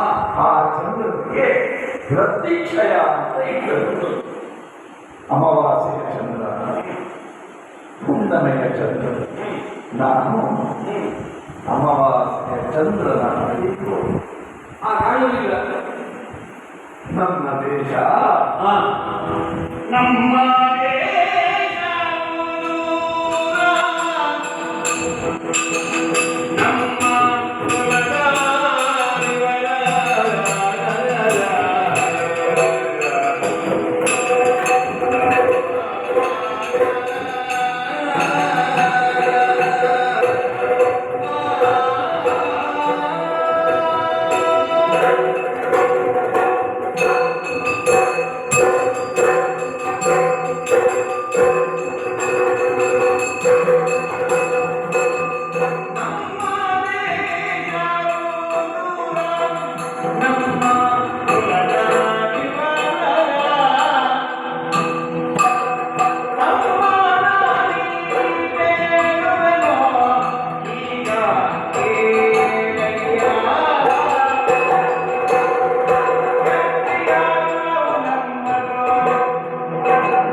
ನನ್ನ ದೇಶ ಹಾ, ದೂರ. ದೂರ ಅಂದ್ರೆ ಅದು ದೂರ ಅಂತ ಊರಿನ ಹೆಸರಲ್ಲ, ಮತ್ತೆ ಉಜ್ಜಯಿನಿ. ಹಾ ಹಾ ಕೇಳಿದ್ದೀರಾ? ಇಲ್ಲಿಂದ ದೂರ. ಇಲ್ಲಿಂದ ದೂರ ಹಾ ಉಜ್ಜಯಿನಿ. ಹಾ ಕೇಳಿದ್ದೀರಾ? ಕೇಳಿದ್ದೇನಲ್ವಾ? ಆ ಉಜ್ಜಯಿನಿ ಹಳ್ಳಿಯ ಹೆಸರು ಕೇಳಿದ್ರೆ ನಾವು ಇಲ್ಲಿಂದ ತರವಾಗಿರ್ತೇವೆ. ಆ, ಎರಡು ಕಾರಣ. ಆ, ಒಂದು, ಉಜ್ಜಯಿನಿ ನಮ್ಮ ಚಕ್ರವರ್ತಿ ಇರುವಂತಹ ಊರು. ಆ. ಮತ್ತೊಂದು ಅವಂತಿಗೆ ಸೇರಿ. ಅದು ನಾನೇ. ಅವಂತಿ ಅನ್ನೋದು ಕ್ಷೇತ್ರ. ಅದು ನಾನೇ. ಅದನ್ನು ನಾನೇ ಹೇಳಬೇಕು. ಹಾಗೆ ಆ, ಸಪ್ತಕ್ಷೇತ್ರಗಳಲ್ಲಿ ಒಂದು. ಆ, ಆದ್ದರಿಂದ ಅಲ್ಲಿಯ ಹೆಸರು ಕೇಳುವಾಗ ನಾವು ಇಲ್ಲಿಂದ ತಲೆಬಾಗುತ್ತೇವೆ. ಆ. ಈ ಕೆಲವು ಸಲ ಶ್ರೀಮಂತ ಕೇಳುವಾಗ ಕೆಲವರು ಕೈ ಮುಗಿಯುವುದು ಆ, ಸ್ವಾಮಿ ದೇಶ. ಸರ್ವವನ್ನು ಕೇಳು. ಆ, ಮತ್ತೆ ಗೊತ್ತಾಗ್ತದೆ ಅಲ್ಲಿಂದ ಬಂದೆ ಹೋಗಿ. ಆ. ಒಂದು ಆ ಕ್ಷೇತ್ರದ ಬಗ್ಗೆ ಅಷ್ಟು ಅಭಿಮಾನ. ಉಜ್ಜಯಿನಿ ಉಜ್ಜಯಿನಿ ನನ್ನ ಹ? ನನ್ನ ಊರು. ಹಾ ಹಾ ಹಾ, ಹಾಗೆ ಹಾಗೆ ಹಾಗೆ ಅಂತ ಹೇಳಿ ಈ ಊರು ಸಾಮಾನ್ಯ ಮತ್ತೆ ಇದು ಸಹ ನನ್ನದು. ಹಾ ಹಾ ಅಂದ್ರೆ ಅದು ಏನು? ಅದು ಈ ಕೆಲವು ಏನಿಲ್ಲದವರೆಲ್ಲ ನನ್ನ ಊರು ಇರ್ತದೆ. ಯಾಕೆ? ಯಾವುದಿಲ್ಲ. ಅದೇ ನಾವು ಹೋದದ್ದು, ನಾವು ಇದ್ದದ್ದು. ಹೌದೌದು. ಈ ಬ್ರಾಹ್ಮಣ ಕೆಲವು ಬ್ರಾಹ್ಮಣರಿಗೆ ಆಗಿ ಹಾ, ಅವರಿಗೆ ದೇಶಾವಾರಿ ಬ್ರಾಹ್ಮಣ ಹಾ, ಯಾಕೆಂದ್ರೆ ಯಾವ ದೇಶ ಅಂತಿಲ್ಲ, ಹೋದದ್ದು ದೇಶ ಬರ್ತದೆ. ಹಾ, ಇರುವ ಬ್ರಾಹ್ಮಣ ಅವರಿಗೆ ಹೇಳ್ತಾರೆ ಹಾಗೆ ದೇಶಾವಾರಿ ಬ್ರಾಹ್ಮಣ. ಹಾ. ನಿಮ್ಮದು ಹಾಗೆ. ಹೌದು. ಹೋದ ದೇಶ, ಹಾ ಬಂದ ದೇಶ, ಇದ್ದ ದೇಶ, ಅದು ನಮ್ಮ. ನನ್ನ ಹೆಸರು ಈಶ್ವರ ಸಂಪ್ರದಾಯದಲ್ಲಿ ತಗೊಂಡಂತ ನಮ್ಮ ಹೆಸರು ಹಾ ಹಾ ಸೂರ್ಯ. ಹಾ ಸೂರ್ಯನಿಗೆ ಬೇರೆ ಬೇರೆ ಹೆಸರು. ಹೌದು. ಅದರಲ್ಲಿ ಒಂದು ಹೆಸರು ನಮ್ದು. ರವಿ, ಹಾ ಭಾನು, ಭಾಸ್ಕರ, ಸವಿತ್ರಿ, ಹಿರಣ್ಯಗರ್ಭ, ಪ್ರಭಾಕರ, ದಿವಾಕರ, ಭಾಸ್ಕರ, ವಿಭಾಕರ. ಏನು ಮುಗಿಲಿಕ್ಕಿಲ್ಲ ಕಂಡಪಟ್ಟ ನನ್ನನ್ನು ಸುಲಭದಲ್ಲಿ ಯಾವುದಾದ್ರೂ ಒಂದು ಹೆಸರು ವಿಭಾಗ. ವಿಭಾಗ ಮಕ್ಕಳಿಗೆ ಹಾಗೆ ಕುಂಭೇಶ್ವರ ಬಳಿದ್ರೆ ನಾನು ಬಳಿದು ಕಡೆದ್ದು ಅಂತ ಕಡೆದ್ದು ಬಳಿತು ವಿಭಾಗ. ವಿಭಾಗ ಜಾತಿ. ಹಾ ಎರಡು ಎರಡು. ಹಾಗಾದ್ರೆ ಹಾಗೆ ಹೀಗೆ ಇದು ಇದು ಆ ಕ್ಷತ್ರಿಯ ಬಾಹುಜ. ಹಾಗೂ ರಾಜನ ಹೌದು. ಹೆಂಡತಿ, ಹಾ ಮಗ, ಹಾ ಪರಿವಾರ ಹಾ ಎಲ್ಲ ಇತ್ತು. ಏನು ಎಲ್ಲ ಇತ್ತು. ಹಾ ಗ್ರಾಚಾರ ಕೆಲವರಾಗಿ ಈ ಆರೋಗ್ಯ ಎಲ್ಲ ಬಾಗಿರುವುದು ಧರ್ಮರಾಯ ಕಲಾಯನ್ನು ಮಾಡಿದ್ದಾರೆ. ಎಲ್ಲ ಇದ್ದದ್ದು. ಇದು ಇದು ಸಹ ಆಡಿ. ಹಾ ಹಾ ಅದು ಕೈಯಿಂದ ಅದು ಕರ್ಕೊಂಡದ್ದು. ನೀವು ಬಾಯಿಂದ ಬಾಯಿಂದ ಆಡಿ ಹೋದದ್ದು. ಹಾಗೆ ಎಲ್ಲವನ್ನು ಕರ್ಕೊಂಡೆ. ಹಾ ಯಾವುದೂ ಬೇಡ ಅಂತ ಹಾ ಕಾಂತಾರಕ್ಕೆ ಹೋದ. ಇನ್ನು ಯಾವುದು ಕಾಂತಾರ. ಕಾಂತಾರ ಮೊದಲ ಕಾಂತಾರ. ಹಾ ಕಾಡು ಕಾಡು ಕಾಡು. ಆ ಕಾಂತಾರ ಎಲ್ಲ ಸಿಕ್ಕಿ ಆಯಿತು. ಹಾ ಪುನಃ ತಿರುಗಿ ತಿರುಗಾಡಿಕೊಂಡು ಹಾ ಇಲ್ಲಿಗೆ ಬಂದೆ. ಹಾ ಇನ್ನೊಂದು ಕಾಂತಾರಕ್ಕೆ ಹೋಗುವ ಮೊದಲು ಇದು ಸಿಕ್ಕಿದೆ. ಹಾ ನಾನು ಇಲ್ಲಿ ಕುಳಿತಿದ್ದೆ, ಹಾ ಅಲ್ಲ ಮಲಗಿದ್ದೆ. ಹಾ ನಿಮಗೆ ತೊಂದರೆ ಆಗುತ್ತದೆ ಅಂತ ಹೇಳಿ ಆದ್ರೆ ನಾನು ತೊಂದರೆ ಇಲ್ಲ. ನಿಮ್ಮ ಪರಿಚಯ ಕೇಳಿ ಸಮಾಧಾನ ಆಯ್ತು. ಕೆಲವರು ಪರಿಚಯ ಇಲ್ಲದವರಿಗೆ ಸುಳ್ಳು ಸುಳ್ಳು ಹೇಳುವುದು ಮತ್ತೆ ಸತ್ಯ ಗೊತ್ತಾಗುತ್ತಾನೆ. ಹೌದು. ಕಡೆಗೆ ನೋಡಿದ್ರೆ ಅವ ಪುಣ್ಯಾತ್ಮ ಹಾಕಿದ ಉಡುಗೆ ಸಮೇತ ಬಾಡಿಗೆ ಯಾವುದು ಅವರ ಹತ್ರ ಇರುವುದಿಲ್ಲ. ನೀವಾಗ ಸತ್ಯ ಹಾಗೆ ಅಂತ ನಿಮ್ಮ ಮುಖ ನೋಡುವಾಗ ಮನುಷ್ಯನನ್ನು ತಿಳ್ಕೊಳ್ಳುವುದಕ್ಕೆ ಮುಖವೊಂದು ಮನಸ್ಸಿನ ಕೈಗಲ್ಲು. ಮುಖ ನೋಡಿ ಪೂರ್ಣ ಹೇಳುವುದಕ್ಕೆ ಬರುವುದಿಲ್ಲ. ಹಾಗೆ ಒಂದು ವ್ಯಕ್ತಿಯ ವ್ಯಕ್ತಿತ್ವವನ್ನು ತಿಳ್ಕೊಳ್ಳುವುದಕ್ಕೆ ಪಂಚ ವಕಾರಾತ್ಮಕಗಳು ಉಂಟು. ವಿದ್ಯೆ, ವಿನಯ, ವಪು, ವಸನ, ವಾಕ್ಯ. ಈ ಪಂಚ ವಕಾರಾತ್ಮಕಗಳಿಂದ ವ್ಯಕ್ತಿಯ ವ್ಯಕ್ತಿತ್ವವನ್ನು ತಿಳ್ಕೊಳ್ಳುವುದಕ್ಕೆ ಬರ್ತದೆ. ಒಬ್ಬ ವಿದ್ಯಾವಂತನು ಅಂತ ಕೇಳುವುದಕ್ಕಿಂತಲೂ ಸ್ವಲ್ಪ ಹೊತ್ತು ಮಾತನಾಡಿದರೆ ಗೊತ್ತಾಗುತ್ತದೆ ಅವ ವಿದ್ಯಾವಂತನು ಅಂತ. ಎರಡು ಕಾರಣ. ವಿದ್ಯಾ ದದಾತಿ ವಿನಯ, ಮತ್ತೊಂದು ವಿದ್ಯಾವಂತನ ಶಬ್ದ ಪ್ರಯೋಗಗಳು, ಅದು ವಿದ್ಯಾವಂತ ಅಂತ ಹೇಳಿ ಗೊತ್ತಾಗುತ್ತದೆ. ಆದ್ದರಿಂದ ವಿದ್ಯೆ ವಿನಯ ಈ ಎರಡರಲ್ಲಿ ಸಂಶಯ ಇಲ್ಲ. ಇನ್ನುಳಿದದ್ದು ವಪು ವಸನ ವಾಕ್. ಈ ವಾಕ್ಯ ಅನ್ನುವುದು ಲೋಕಾನುಭವವನ್ನು ತೋರಿಸುತ್ತದೆ. ಎಲ್ಲಿ ಹೇಗೆ ಯಾರಲ್ಲಿ ಎಷ್ಟು ಮಾತನಾಡಬೇಕು ಅಂತ ಪುಸ್ತಕ ಓದಿದ್ದಷ್ಟೇ ಅನುಭವ ವ್ಯವಹಾರಕ್ಕೆ ಸಾಕಾಗುವುದಿಲ್ಲ. ಪುಸ್ತಕದಲ್ಲಿ ಅವನಂತೆ ಉಂಟು, ಹಾಗೆ ಅಂತ ಅವನಂತ ಮಾತನಾಡಿದ್ರೆ ಬೆಟ್ಟು ತಿನ್ನಬೇಕಾಗುತ್ತೆ ಅಲ್ವಾ? ಆದ್ದರಿಂದ ಯಾರಲ್ಲಿ ಹೇಗೆ ಮಾತಾಡಬೇಕು ಅನ್ನುವ ವ್ಯವಹಾರ ಜ್ಞಾನ ಬೇಕು. ಅದಕ್ಕೆ ವಾಕ್ ಅಂತ ಹೆಸರು. ನಿನಗೆ ಅದು. ಇನ್ನೊಂದು ವಸನ. ವಸನದಿಂದ ಮನುಷ್ಯನ ಸ್ಥಿತಿಗತಿಯನ್ನು ತಿಳ್ಕೊಳ್ಳುವುದಕ್ಕೆ ಬರ್ತದೆ. ಅವ ಶ್ರೀಮಂತನು ಅಥವಾ ಬಡವನು ಅದರ ಮಧ್ಯಮ ವರ್ಗದವನು ತಿಳಿಯುವುದಕ್ಕೆ ಬರ್ತದೆ. ನಿನ್ನಲ್ಲಿದ್ದ ಬೇಡ, ಸಂಪತ್ತು ಶಾಶ್ವತ ಅಲ್ಲ, ಅದು ಬರ್ತದೆ ಹೋಗುತ್ತದೆ. ಅದು ವಯಸ್ಸಿನ ಹಾಗೆ ಒಂದು ಹೋಗುವಂಥದ್ದು. ಅದು ಅತಿಥಿಗಳು. ಸಂಪತ್ತು ಮತ್ತೆ ವಯಸ್ಸು ಎರಡು. ನಿನ್ನೆ ಇದ್ದಾಗ ಇವತ್ತು ಇರುವುದಿಲ್ಲ, ಇವತ್ತಿದ್ದಾಗ ನಾಳೆ ಇರುವುದಿಲ್ಲ. ದಿನ ನೋಡಬೇಕು ಕನ್ನಡಿಯಲ್ಲಿ, ಇವತ್ತೆಷ್ಟು ಬೆಳಿಕೂದಲು ಬಂತು ನೋಡಬೇಕಾದಷ್ಟು. ಯಾಕೆ? ಅದು ದಿನದಿಂದ ದಿನಕ್ಕೆ ಬದಲಾಗುತ್ತದೆ. ಅದು ಅತಿಥಿಯಿಂದ ಹೆಸರು. ಇನ್ನು ಒಬ್ಬ ತನ್ನ ದೇಹದ ಲಕ್ಷಣಗಳು.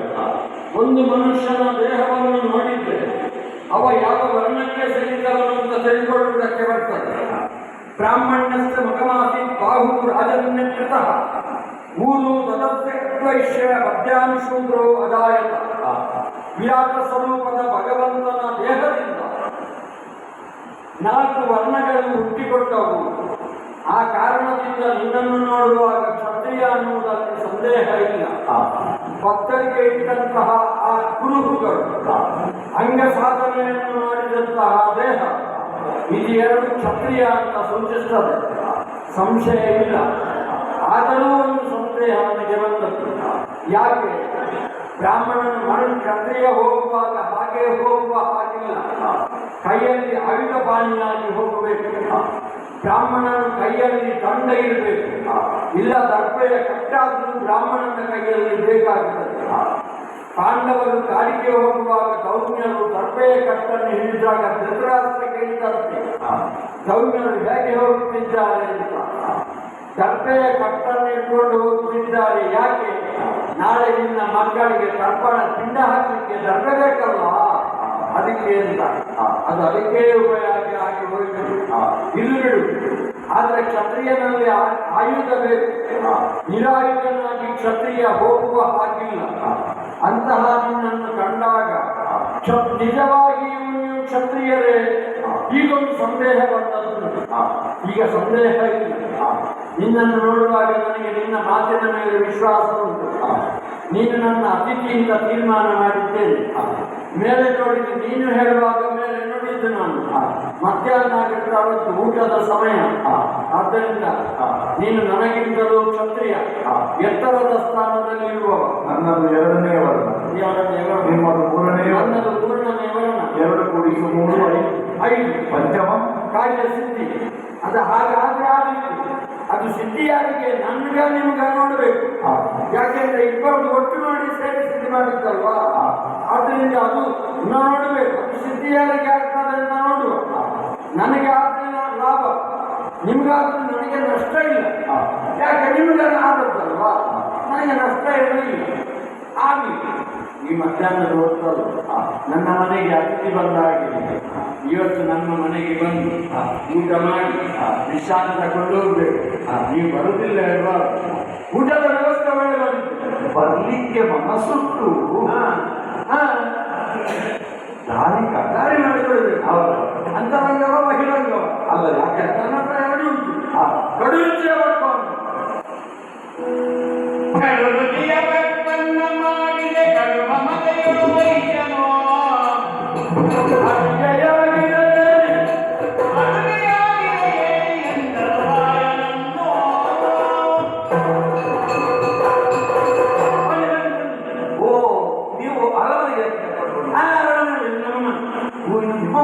ನನ್ನ ತಂದೆ ಅಜ್ಜ ಕಟ್ಟಿಸಿದ ಮನೆ. ತಂದೆ ಸೇರಿಸಿದ್ರು. ಅವರು ದೊಡ್ಡದು ಮಾಡಿದ್ರು, ನಾನು ಚಂದ ಮಾಡಿದ್ದೆ ಅಷ್ಟೇ. ಮನೆಯ ಅಂಗಳವನ್ನು ನೋಡಿದಾಗ ಗೊತ್ತಾಗುತ್ತದೆ. ಹಾ ಮನೆಯಲ್ಲಿ ತುಂಬಾ ಹೆಂಗಸರಿದ್ರೆ ಹಾ ಮನೆ ನಿರ್ಮಲವಾಗಿ ಮನೆಯಲ್ಲಿ ತುಂಬ ಇರ್ತಾರೆ. ನನ್ನ ಮನೆಯಲ್ಲಿ ಒಬ್ಬಳೆ ಮಗಳು ಮಾತ್ರ ಇಲ್ಲ. ಆದ್ದರಿಂದ ಮನೆ ನಿರ್ಮಲವಾಗಿದೆ. ಮತ್ತೆ ನಿಮ್ಮ ತುಂಬ ಜನ ಇದ್ರೆ ಮತ್ತೆ ಅವಳು ಮಾಡ್ತಾಳೆ ಅಂತ ಇವಳು ಮತ್ತೆ ಯಜಮಾನನೇ ಗುಡಿಸಿ ನೀಡಿದ್ರು. ಅದು ಮನೆ ಸುತ್ತ ಇರುವುದಿಲ್ಲ. ನಿಮ್ಮೊಬ್ಬರೇ ನಾನು ಒಬ್ಬರೇ ಅಲ್ಲ, ನನಗೆ ಮಗಳಿದ್ದಾರೆ. ನಿಮ್ಮ ಯಜಮಾನಿಲ್ಲ, ಅವಳು ಕಾಲಾಗಿ ಹೋಗಿದ್ದಾರೆ. ಹೌದಲ್ಲ, ನಾವು ನಮ್ಮ ಮನೆಯಲ್ಲಿ ಇಬ್ಬರೇ, ತಂದೆ ಮತ್ತು ಇಬ್ಬರು ಮಾತ್ರ.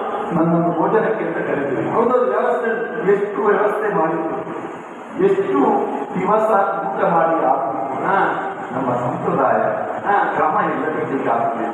ನಿಮಗೆ ಬಿಸಿಯ ಅಲ್ಲ, ನಾನಕ್ಕೆ ನಿಮಗೆ ಬಿಸಿ ಬೇಕಾಗ್ತದೆ. ನನಗೆ ಬಿಸಿಯೇ ಅಲ್ಲ, ನಮಗೆ ಯಾವ ನನ್ನ ಹೇಳ್ತಾರೆ ಬೇಕಾದ್ರೆ ನೀವು ಬಿಸಿಯೇ ಮಾಡಿ, ನಿಮ್ಮ ಏನು ತಣ್ಣಗೆ ಆಗ್ತದೆ. ನಮಗೆ ತಕ್ಕಂತೆ ಒಳ್ಳೆಯದು. ಯಾವಾಗಲೂ ತಣ್ಣೀರು ಸ್ನಾನ ಮಾಡಬೇಕು, ಬಿಸಿನೀರು ಕುಡಿಬೇಕು, ಆರೋಗ್ಯ ಒಳ್ಳೆಯದು. ಬನ್ನಿ ಸ್ನಾನ ಮಾಡಿ. ಎಲ್ಲಿ ಸ್ನಾನ? ಸ್ನಾನ ಎರಡು, ಒಂದು ಇಳಿದು ಮಾಡುವುದು, ಮತ್ತೊಂದು ಸೇವೆ ಮಾಡುವುದು. ಒಂದು ಬಾವಿ ಉಂಟು, ಮತ್ತೊಂದು ಸರೋವರ. ಒಂದು ಸ್ನಾನ ಮಾಡಿ ಕೈ ಮುಗಿಬೇಕಲ್ಲ, ದೇವರಿಗೆ ಕೈ ಇನ್ನು ಉಂಟ ನಿಮ್ಮ ಸಂಸ್ಕಾರ ಒಳ್ಳೆಯದು. ಕೆಲವರಿಗೆ ಊಟವನ್ನು ತೆಗೆದು ಆಗಲೇಬೇಕು. ಇನ್ನು ಭೋಜನ ತುದಿಯಲೆ ಎಲೆ ಅಂತ ಗೊತ್ತದು, ತುದಿಯಲೆ ಅದು ತುದಿಯಲೆ ಅಂದರೆ ಅವರಿಗೆ ಪೂರ್ಣ ಎಲೆ ಅದು ಲಕ್ಷಣ, ಅದು ಗೌರವದ ಸಂಕೇತ. ಮತ್ತೆ ತುದಿ ಇಲ್ಲದಿದ್ದರೆ ಅವರಿಗೆ ಎಷ್ಟು ದೊಡ್ಡದಿದ್ರು ಅದರ ಪೂರ್ಣ ಅಂತ, ಅದು ಪೂರ್ಣ ಅಂತ ಆಗೋದಿಲ್ಲ. ಅದಕ್ಕೆ ತುದಿಗೆ ಉಪ್ಪಿನಕಾಯಿ, ಆಮೇಲೆ ಉಪ್ಪು, ಪಲ್ಯ ಉಂಟು. ಯಾವ ಯಾವ ಪಲ್ಯ? ನಮ್ಮಲ್ಲಿ 2-3 ಬಗೆಯ ಪಲ್ಯ ಉಂಟು. ಯಾವ ಪಲ್ಯಕ್ಕಿಂತ ಒಂದು ಪಲ್ಯ ಯಾಕೆ ಗೊತ್ತುಂಟ? ಈಗ ನಾನು ಪಲ್ಯ ಮಾಡುವುದನ್ನೇ ನಿಲ್ಲಿಸಿದ್ದೇನೆ. ಅಂದ್ರೆ ಪಲ್ಯ ಮಾಡಲಿಕ್ಕೆ ಜನಕ್ಕೆ ಗೊತ್ತಿಲ್ಲ. ಪಲ್ಯ ಮಾಡಿದರೆ ಬೆಳಿಗ್ಗೆ ಮಾಡಿದರೆ ಮಧ್ಯಾಹ್ನ ಹಾಳಾಗ್ತದೆ, ಮಧ್ಯಾಹ್ನ ಮಾಡಿದರೆ ಸಾಯಂಕಾಲ ಹಾಳಾಗ್ತದೆ. ಯಾಕೆ? ಅದು ಪಲ್ಯ ಮಾಡುವ ನಿಯಮ ಗೊತ್ತಿಲ್ಲ.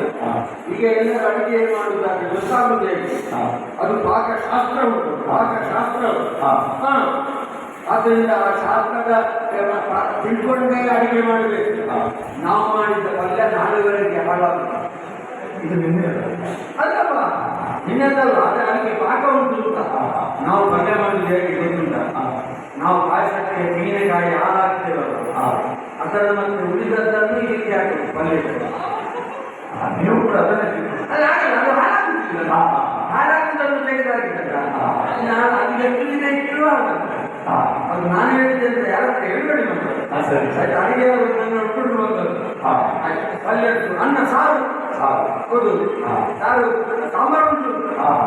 ಸಾಂಬಾರು ಅಚ್ಚಿನ ಮಾಡಬೇಕು, ಬೇಕಾದಾಗಿ ಕೇಳಿ ತಗೊಳ್ಳಿ. ಸಾಂಬಾರು ನಮ್ಮ ಮನೆಯಿಂದ ಆದ ತರಕಾರಿ ಯಾವಾಗ ಅದು ಪಪ್ಪಾಯಿ. ಅದು ಪಪ್ಪಾಯಿ ಗಂಡ ಆಗಿದೆ. ಅದನ್ನೊಂದು 150 ರೂಪಾಯಿ ಆ ಬಾರಕ್ಕೆ ಮೊನ್ನೆ ಕೆಳಗೆ ಹಾಗೆ ಅದರಲ್ಲಿ ನಾನು ಮತ್ತೆ ಹತ್ತಿರದ ಮನೆಯವರಿಗೆಲ್ಲ ಹೇಳಿದ್ದೆ, 4 ತಗೊಂಡು ಹೋಗಿ. ಹೌದು, ಯಾರು ಬರಲಿಲ್ಲ. ನಾನು ಬಂದರೆ ತಗೊಂಡೋಗಿ ಅಂತ ಹೇಳಿದ್ದಲ್ಲ, ಅವರು ಗದ್ದೆಯಲ್ಲಿ ಸೌದೆ ಮಾಡಿದ್ದಾರೆ. ಸೌತೆಕಾಯಿ ತಗೊಂಡು ಬನ್ನಿ, ಮತ್ತೆ ಪಪ್ಪಾಯಿ ತಗೊಂಡು ಹೇಳಿದ್ದೆ. ಹಾಗೆ ಈಗ ನನ್ನ ಮದುವೆ ಅವ್ರ ಬಗ್ಗೆ ಬರ್ತಿಲ್ಲ ಯಾರು. ಅದರಿಂದ 1 ವಾರದಿಂದ ಪಪ್ಪಾಯಿ ಆಗಿ ಒಳ್ಳೆದಾಗ್ತದೆ ಅಂತ. ಈಗ ಪಕ್ಕ ಬೇಯ್ತದೆ. ದಿನ ಆಯ್ತಲ್ಲ. ಇದು ಸಿಹಿ, ಇದು ಸಿಹಿ ಪಾಯಸ. ಪಾಯಸ ಹೌದು. ಯಾವುದು? ಅದು ಪಪ್ಪಾಯಿ ಇದೆ. ಅದು ಸ್ವಲ್ಪ ಸಿಹಿ ಇತ್ತು, ಅದು ಸ್ವಲ್ಪ ಸಿಹಿ ಹಾಕಿದ್ದು. ಈಗ ಉಪ್ಪಿನಕಾಯಿ ಉಪ್ಪಿನಕಾಯಿ ಅದಕ್ಕೆ 3 ವರ್ಷ. 3 ವರ್ಷ ಮಾವಿನ ಮಿಡಿ. ಮಿಡಿ ಕಾಣಲಿಲ್ಲ. ಮಿಡಿ ಕಾಣಲಿಲ್ಲ ಅಂದ್ರೆ ಮಿಡಿಗೆ ಖಾಲಿ ಆಗಿದೆ. ಇನ್ನು ರಸ ಸ್ವಲ್ಪ ಸಮಯ ಹೋದ್ರೆ ಇದು ಗುಪ್ಪೆ ಹಾಕಿದ್ದು ಭರಣಿಯು ಖಾಲಿ ಆಗಿದೆ. ಅದಕ್ಕೆ ಆರೋಗ್ಯ ಕೆಟ್ಟ ಆಗುದಿಲ್ಲ. ಅದು ಅಪ್ಪಿನುಡಿ. ಅದು ಹಾಳಾಗುದಿಲ್ಲ. ನೀರು ಸಾಕಬೇಕ. ಮೊಸರು ದಾಕ್ಷಿಣ್ಯ ಮಾಡಬೇಕು. ಬೇಕಾದಷ್ಟು ಊಟ ಮಾಡಿ ಅದನ್ನು ಕತ್ತರಿಸಲಿಕ್ಕೆ ಏನಾದ್ರು ಕೊಡ್ತೀವಿ. ಯಾವುದನ್ನು? ಮೊಸರು. ಅದು ಮೊಸರು ಗಟ್ಟಿ. ಹೌದು, ಅದು ಎಣ್ಣದ್ದು. ಎಮ್ಮೆ ಹಣದ್ದು ಹಾಲು ಕುಡಿಬೇಕು, ಇನ್ನೊಂದು ಮೊಸರು ತಿನ್ನಬೇಕು. ಅದು ಆರೋಗ್ಯಕ್ಕೆ ಒಳ್ಳೆಯದು. ಸಾಕಬೇಕು. ಊಟ ಮನುಷ್ಯ ಸಾಕು ಅಂತ ಊಟ ಮಾಡುವಾಗ ಅದು ಬೇರೆ ಎಂತ ವಸ್ತುಗಳು ಕೊಡಿ ಅದು ಸಾಕು ಬೇಕಾ ಅದು ಸಾಕು ಅಂತ ಹೇಳ್ಬೇಕು. ಇಲ್ಲ ಸ್ವಲ್ಪ ಹೊತ್ತಾದ್ರೆ ಹಿಂದಿನವರು ಹೇಳ್ತಾರೆ ನಿಮ್ಗೆ ಸಾಕು. ಅನ್ನದಾತ ಅನ್ನದಾತ ಶ್ರೇಷ್ಠಿಗಳೇ ಊಟ ಆಯಿತು ಅರಿವಾನ ಎಲ್ಲರಿಗೆ ಅದಕ್ಕೆ ಉಂಟು ರಾಮರ ಸರ್ವಾನ ಸುಳ್ಳ ಕಾಣಿಸುವುದಿಲ್ವಲ್ಲ ಕಾಣುವಾಗಿರ್ಬಾರ್ದು. ಹೌದು, ಅದು ಕಾಣುವಾಗ ಎಲೆ ಅಡಿಯಲ್ಲಿ ಸುಮ್ಮನೆ ಇಡುವುದು. ಯಾಕೆ ಕಾಣಬಾರ್ದು? ಹಾಗೆ ಅಂತ ತಿನ್ಲಿಕ್ಕೆ ಸುಣ್ಣ ಬೇಕು. ಸುಣ್ಣ ಇಲ್ಲದ ವಿಡಿಯೋ ಬೇರೆ ತಿನ್ನಬಾರ್ದು. ಸುಣ್ಣ ಇಲ್ಲದಿದ್ದರೆ ಅದೊಂದು ವಿಷಯ ಗೊತ್ತಿಲ್ಲ. ಬಣ್ಣ ಇಲ್ಲದ ಮದುವೆ, ಸುಣ್ಣ ಇಲ್ಲದ ವಿಡಿಯೋ, ಇದೆರಡು ಸೊಗಸಲ್ಲ ಅಂತ. ಆ ಗಿಡಕ್ಕೆ ತಿನ್ನೆ ಬಾಯಿ ಕೆಂಪಾಗಬೇಕು. ಅದೊಮ್ಮೆ ಕೆಂಪಾಯ್ತಾ ನೋಡ್ಲಿಕ್ಕೆ ಒಮ್ಮೆ ಇಲ್ಲಿ ನೋಡುದು ಕೆಂಪಾಗಿದೆ ಅಂತ.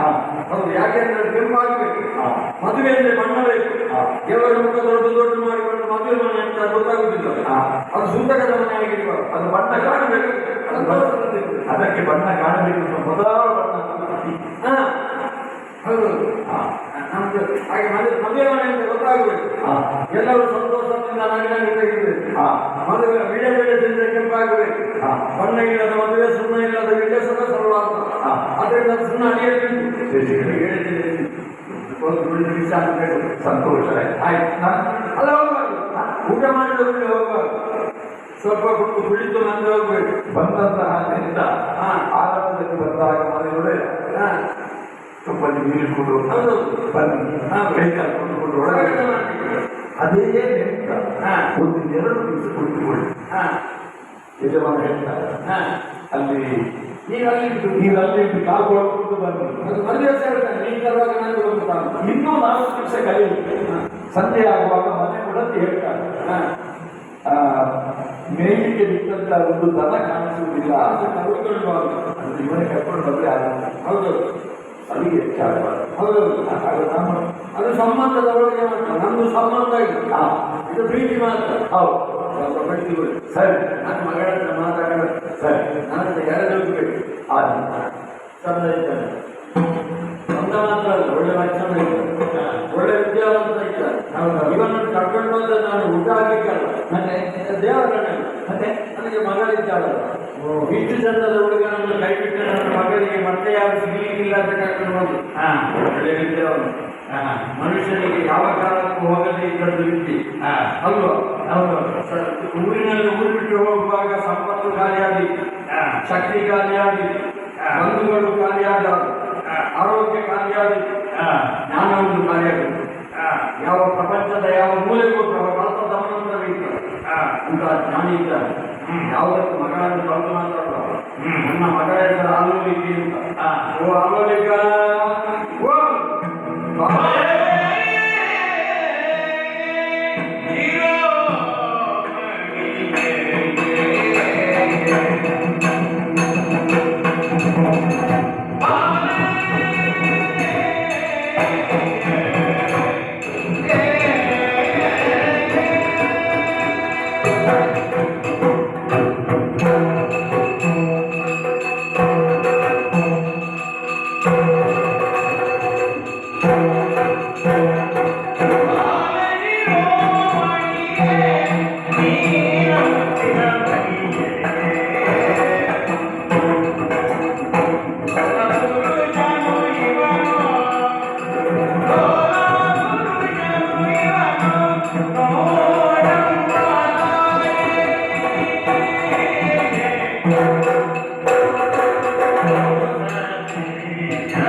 ಅಪ್ಪಯ್ಯ. ನನಗೆ ಇವತ್ತು ಯಾವಾಗಲೂ ಹಾಗೆ ಕರೆಯೋದು ಯಾಕೆ ಅಂತ. ಯಾಕೆ? ನಿನ್ನನ್ನು ಬಾಲೆ ಶಿರೋಮಣಿ ಅಂತ ಕರೆಯುವಂತ ಆಸೆ ಇತ್ತು. ಯಾಕೆ? ಯಾಕೆ? ನನಗೆ ಕೋಪ ಬಂದು ಪ್ರೀತಿ ಬಂದು ಯಾರಾದ್ರೂ ತೋರಿಸ್ಲಿಕ್ಕೆ ಬೇರೆ ಆಗ್ತಾರೆ ನನಗೆ ನಿನಗೆ ನಾನು ಅಲ್ವಾ. ನನಗೆ ಇವತ್ತು ನೋವು ತುಂಬಾ ದುಃಖ ಆದದ್ದು ಯಾಕೆ ಗೊತ್ತುಂಟ? ಯಾಕೆ? ನಾನು ಒಂದು ಗಂಟೆಯನ್ನು ಹಾರಿಕೊಂಡು ಇವತ್ತು ಎಷ್ಟು ಕಷ್ಟ ನೋಡ ಎಷ್ಟು ಕಷ್ಟ. ಆದರೂ ವಿಶೇಷ ಅಪ್ಪಯ್ಯ, ನೀವಿನ್ನೂ ಹೋಗಲಿಲ್ಲ ಅಲ್ವಾ? ಇತ್ತಿಗೆ ಮಗಳು ನಾನು ಇವತ್ತವರೆಗೆ ನಿರೀಕ್ಷೆ ಮಾಡಲಿಲ್ಲ. ಒಂದು ಹಬ್ಬ ಹೋದ್ರೆ ನಾನು ಬದುಕೇನೆ ಅಂತ ಹೇಳುದು. ಯಾವತ್ತು ಇಷ್ಟು ಹೊತ್ತಿಗೆ ವ್ಯಾಪಾರಕ್ಕೆ ಹೊರಟುವವರು ನೀವು ಇನ್ನು ಮನೆಯಲ್ಲೇ ಇದ್ದೀರಿ ಅಲ್ವಾ? ನಾನು ಊಟ ಮಾಡಿ ಕೈಯೊಳಿಸುವುದು ದಾರಿಯಲ್ಲಿ ಅಲ್ವಾ? ಇವತ್ತು ಹಾಗಿಲ್ಲ. ಇವತ್ತು ಮಧ್ಯಾಹ್ನ ನನಗೆ ಅಂಗಡಿಗೆ ವ್ಯಾಪಾರ ಇಲ್ಲ ಮಗ, ರಜೆ ಮಾಡುವ ಅಂತ ಹೇಳಿ ನಾನು ಬಾಗಿಲು ಹಾಕಿ ಸಾಯಂಕಾಲದ್ದು ಸೇರಿಸಿ ಬೀಗ ಹಾಕಿ. ಹೌದಾ? ನಮ್ಮ ಮನೆಗೆ ನೆಂಟರು ಬಂದಿದ್ದಾರೆ. ನಮ್ಮ ಮನೆಗೆ ನೆಂಟರು ಬಂದಿದ್ದಾರೆ. ಮತ್ತೆ ನಿನ್ನ ಹತ್ರ ಮಾತಾಡಲಿಕ್ಕೆ ನನಗೆ ಕುಡಿಸೋದೇ ಆಗುತ್ತಿಲ್ಲ. ಇವತ್ತು ಬೆಳಗ್ಗೆ ಎದ್ದ ಕೂಡಲೇ ಹೋಗ್ತೇನೆ, ಮಧ್ಯಾಹ್ನ ಊಟ ಮಾಡಿದ ಕೂಡಲೇ ಓಡ್ತೇನೆ. ಹೌದಾ? ಸಾಯಂಕಾಲ ಬಂದಾಗಲೇ ಹಣೆಲ್ಲ ಲೆಕ್ಕ ಮಾಡಿ ಹಿಡಿದು ಮಾಡೋದು ಅಷ್ಟೇ. ನಿನ್ನ ಹತ್ರ ಮಾತಾಡಲಿಕ್ಕೆ ಕುಡಿಸೋದೇ ಇಲ್ಲ. ಇವತ್ತು ಒಂದು ದಿನ ಆದರೂ ಸಮಯ ಸಿಕ್ಕಿದಲ್ಲ ಅಪ್ಪಯ್ಯ. ಹೌದು ಮಾಡಿ. ನಾನು ಕಾಯುತ್ತಿದ್ದೆ ಒಂದು ಸಲ ಆದರೂ ನಿಮ್ಮಲ್ಲಿ ಮಾತಾಡಬೇಕು. ಅಪ್ಪಯ್ಯ ಬರುವಾಗ ಯಾಕೆ ನಟ ಅಂತ ಕೇಳ್ತೀರಲ್ಲ, ಇಲ್ಲಿ ಇರ್ಲಿಲ್ಲ ಅಪ್ಪಯ್ಯ. ನಾನು ನಮ್ಮ ಉದ್ಯಾನವನದ ಕಡೆ ಹೋಗಿದ್ದೆ.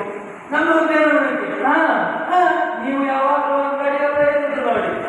ಊರಿನವರ ವಿಷಯ ಎಲ್ಲ ನಿಮಗೆ ಗೊತ್ತುಂಟು, ಮನೆಯ ವಿಷಯ ಗೊತ್ತೇ ಆಗಲಿಲ್ಲ ಅಲ್ವಾ? ನಾನು ಕೇಳಿದ್ದೇನೆ, ನಮ್ಮ ಉದ್ಯಾನವನದಲ್ಲಿ ನೀವೊಂದು ಮಲ್ಲಿಗೆಯ ಬಳ್ಳಿಯನ್ನು ನೆಟ್ಟಿದ್ರಂತೆ, ಹೌದಾ? ನಾನು ಮತ್ತೆ ಅವರು ಸೇರಿ 16 ವರ್ಷ ಆಯ್ತು. 18 ವರ್ಷ ಆಯ್ತು. ನಾನು ಮತ್ತೆ ತೆಗೆಯುವ ಅಂತ ಆಲೋಚನೆ ಮಾಡಿದ್ದು. ಹೂ ಬಿಡುವ ಲಕ್ಷಣ ಕಾಣುವುದಿಲ್ಲ, ಅಂದು ದೊಡ್ಡದಾಗುವುದಿಲ್ಲ, ಅದು ಸಾಯುವುದಿಲ್ಲ, ತೆಗೆಯಲಿಕ್ಕೆ ಮನಸ್ಸಿಲ್ಲ, ತೆಗೆಯುವಂತ ಅವರು ಹೇಳ್ಬಾರ್ದು.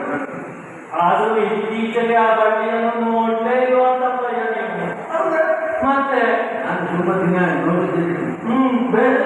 ಬೆಳೆದು ದೊಡ್ಡದಾಗಿ ಹೆಚ್ಚು ಕಡಿಮೆ ನನ್ನಷ್ಟು ಎತ್ತರಾಗಿ ಹೌದು ಬೇರೆಯಿಂದ ಹೊರಗೆ ಹೋಗಲಿಕ್ಕೆ ಸಿದ್ಧ ಆಗ್ತಾ ಇನ್ನು ಹೂಗಳು ಯಾರ್ಯಾರು ಹೂಗಳು ಹಾಗೆ ಆಗ್ತದೆ. ನಾವು ನೀರಾಗುವುದು ಮಾಡ್ತೇವೆ. ಒಮ್ಮೆ ಬೇರೆಯಿಂದ ಹೊರಗೆ ಹೋದ್ರೆ ಹಾಗೆ ಅಲ್ಲ ಅಪ್ಪಯ್ಯ. ಮಲ್ಲಿಗೆಯ ಬಳ್ಳಿ ನಮ್ಮದು ಕೊಯ್ಯಲು ಯಾರ್ಯಾರಾಗ್ತದೆ. ಯಾರು ಬೆಳೆದು ತೊಂದರೆ ಇಲ್ಲ. ಇನ್ನು ಯಾರ್ಯಾರ ಕಾಲೆಗಳಿಗೆ ಬಿಟ್ಟರೆ ಮತ್ತೆ ಇದ್ದದ್ದು ಅಲ್ವಾ? ನಾವು ನೆಟ್ಟದ್ದು ಮಾತ್ರ ಬರ್ತದೆ, ಯಾರ್ಯಾರು ಕಾಲಿನಲ್ಲಿ ಹಾಕಿ ಕುಡಿಯುವಾಗ ಆಗುವಾಗ ಬಳ್ಳಿಗೊಂದು ಆಧಾರ ಬೇಕಾ ಅಂತ. ಬೇಕು ಬಳ್ಳಿಗೊಂದು ಆಧಾರ ಬೇಕು. ವರ್ಷ ಬೇರೆ 16 ಆಯ್ತು, ನಿಮಗೆ ನೆನಪುಂಟು? ಆಧಾರ ಇಲ್ಲದ ಬಳ್ಳಿ ಆಧಾರ ಇಲ್ಲ ನಡೀತದ ಅಪ್ಪಯ್ಯ ಈಗ? ಹೌದು ನನಗೆ ಈಗ ಪಕ್ಕ ನೆನಪಾಯಿತು ನಿಂಗೆ ಹೇಳುವಾಗ. ನಮ್ಮದು ಇಷ್ಟು ದೊಡ್ಡ ಮನೆ ಮಗ, ನಾವು ಮನೆಯಲ್ಲಿ ಇರುವುದು ನಾವಿಬ್ಬರೇ ಅಲ್ವಾ? ನನಗೆ ನಿನಗೆ ಈಗ ವರ್ಷ ಎಷ್ಟಾಯ್ತು ಗೊತ್ತಿಲ್ಲ? ಎಷ್ಟಾಯ್ತು? ನಿನಗೆ ನೆನಪಿಲ್ಲ? ನಿನಗೆ 16 ವರ್ಷ ಆಯ್ತು ಮಗ. ಅಷ್ಟಾಯ್ತಲ್ವಾ? ನನಗೆ ಎಷ್ಟಾಯ್ತು ಗೊತ್ತಿಲ್ಲ? ಎಷ್ಟಾಯ್ತು? ನನಗೂ ಅಷ್ಟೇ. ಅದೇನಪ್ಪ? ನಂದು ಆಗಿ ಕಡೆ ಒಂದು ಆ ಕಡೆ ನನಗೆ 16, ನನಗೆ 60. ನನಗೆ 60 ದಾಟಿದೆ ಮಗ.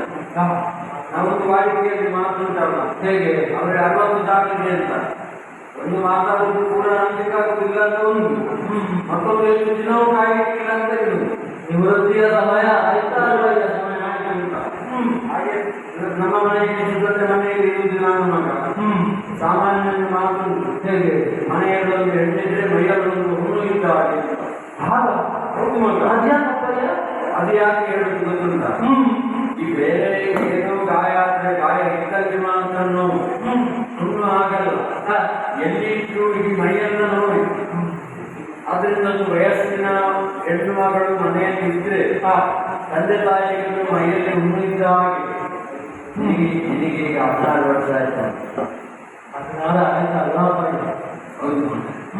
ಇನ್ನು ಎಷ್ಟೇ ಪ್ರೀತಿ ಎಷ್ಟೇ ಸಂಪಾದನೆ ಹೆಣ್ಣು ಮಕ್ಕಳನ್ನು ಮನೆಯಲ್ಲಿ ಗೊಳಿಸುವುದಕ್ಕೆ ಬರ್ತದೆ. ಅದಕ್ಕೆ ಅದು ಸಾಕೋದೇ, ಅದು ನಮ್ಮ ವಸ್ತುವಲ್ಲ, ಮತ್ತೊಬ್ಬರ ವಸ್ತು ಇದ್ದರೆ ಸಾಕೋದು ಹೆಣ್ಣು ಮಕ್ಕಳು ಅಲ್ವಾ? ಅದನ್ನು ನನಗೆ ಯೋಚನೆ ಮಾಡ, ನಿನ್ನನ್ನು ಮದುವೆ ಮಾಡಿ ಕೊಟ್ಟರೆ ಮದುವೆ ಹಾ ನನಗ ಈಗ ಹೋಗಿ ಅಪ್ಪ ನೀವು ನಾನು ಮದುವೆ ಆಗಿ ಹೋದ್ರೆ ಮತ್ತೆ ನೀವು ಹೀಗೆ ಆಗಿದ್ದಾರೆ. ನನಗೆ ಅದೇ ಮಾಡಿ ಆದ್ರೆ ನನಗೆ ಯಾರಿದ್ದಾರೆ ಅಂತ ಹಾಗೆ ಬಿಟ್ಟು ಬಿಟ್ಟರೆ ಮತ್ತೆ ನನಗೆ ಯಾರು ಇಲ್ಲ ಅಂತ ಆಗ್ತದೆ ಮತ್ತೆ. ಹಾಗೆ ಆಲೋಚನೆ ಮಾಡಿದ್ರು. ಒಂದು ಮಾತ್ರ ಏನಂದ್ರೆ, ಒಂದು ಯೋಗ ಕಾಲ ಎಲ್ಲ ಬರುವಾಗ ಬರ್ತದೆ, ಏನಾದ್ರೂ ಆಗ್ತದೆ, ಆಯ್ತಾ, ದೇವರು ಏನಾದ್ರೂ ಒಂದು ವ್ಯವಸ್ಥೆ ಮಾಡ್ತಾನೆ ಅಂತ ಆಲೋಚನೆ ಮಾಡಿದ್ರು. ಆಯ್ತಾ, ನಾನೊಂದು ಮಾತು ಹೇಳ್ತೇನೆ, ಕೋಪ ಮಾಡಬಾರ್ದು. ನಿಮ್ಮಲ್ಲಿ ಯಾವಾಗಾದ್ರೂ ಕೋಪ ಮಾಡ್ತೇನೆ ಅಪ್ಪಯ್ಯ ನಾನು. ಯಾಕೆ ಗೊತ್ತುಂಟ? ಈ ಮದುವೆ ಮಾಡುವುದು ಯಾಕೆ ಗೊತ್ತುಂಟ? ಮದುವೆ ನೀನನ್ನು ಮಾಡಿಬಿಟ್ರೆ ನನ್ನೊಂದು ಸಾಲ ತೀರಿಸಿದ ಹಾಗೆ ಆಗ್ತದೆ. ಅದು ಕನ್ಯಾದಾನ ಮಾಡುವುದಕ್ಕೆ. ಕನ್ಯಾದಾನ ಮಾಡುವುದು ಯಾಕೆ ಗೊತ್ತುಂಟ? ಯಾಕೆ? ಅವ ಕನ್ಯಾದಾನ ತಗೊಂಡಂತಹ ಸಾಲ ಉಂಟು. ಕನ್ಯಾದಾನ ತಗೊಳ್ಳುವುದಕ್ಕೆ ಸಾಲ, ಆ ಸಾಲ ತೀರಿಸಬೇಕಾದ್ರೆ ಮತ್ತೆ ಕನ್ಯಾದಾನ ಮಾಡಬೇಕು. ಕನ್ಯಾದಾನ ಮಾಡಬೇಕಾದವನಿಗೆ ಹೆಣ್ಣು ಮಗು ಹುಟ್ಟಬೇಕು. ಅದಕ್ಕೆ ಹೇಳುದು, ಹೆಣ್ಣು ಮಗು ಹುಟ್ಟಿದ್ರೆ ಸಕ್ಕರೆ ಹಂಚಬೇಕು ಅಂತ. ಯಾಕೆ? ಕನ್ಯಾದಾನ ತಗೊಂಡ ಸಾಲವನ್ನು ತೀರಿಸುವುದಕ್ಕೆ ಒಂದು ಅವಕಾಶ ದೇವರು ಮಾಡಿಕೊಟ್ಟ ಅಲ್ವಾ? ಎಲ್ಲರಿಗೆ ಅದು ಗೊತ್ತಿಲ್ಲ, ಗೊತ್ತಿಲ್ಲ. ಅವರಿಗೆ ಮದುವೆ ಆದ ಕೂಡಲೇ ಗಂಡು ಮಗು ಬೇಕು ಅಂತ ದೇವರಿಗೆ ಹರಕೆ. ಮತ್ತೆ ದೇವರಿಗೆ ಚಿನ್ನದ ಮಗು ಸಿಗ್ತದೆ, ಬೆಳ್ಳಿದ್ದು ತೊಟ್ಟಿಲು ಸಿಗ್ತದೆ, ಅವರಿಗೆ ಗಂಡು ಮಗು ಕೊಟ್ಟು. ಇಲ್ಲಿ ಹೆಣ್ಣುದ ಕನ್ಯಾದ ಸಾಲ ತಗೊಂಡ ಸಾಲ ಬಾಕಿ ಆಯ್ತಾ? ಅದರಿಂದ ಬಾಕಿ ಆಗಿ ಆಗಿ ಆಗಿ ಕೆಲವರಿಗೆ ನೋಡಂತೆ 3, 4, 5 ಹೆಣ್ಣು ಇಂದಿನ ಸಾಲ ಬಾಕಿ. ಅಷ್ಟು ಪೂರ್ವಜನ್ಮದ ಬಾಕಿ ಆದದ್ದೆಲ್ಲ ಈಗ ನನ್ನ ಸಾಲ ಬಾಕಿ. ನಾನು ಇನ್ನೊಬ್ಬಳನ್ನು ಮದುವೆ ಮಾಡಿಕೊಟ್ರೆ ನಾನು ಕನ್ಯಾದಾನ ತಗೊಂಡ ಸಾಲ ತೀರಿಸಿದ ಹಾಗೆ ಆಯ್ತು. ಹಾಗೆ ಅಂತ ನಿನ್ನನ್ನು ಮದುವೆ ಮಾಡಿಕೊಟ್ರೆ ನನಗೆ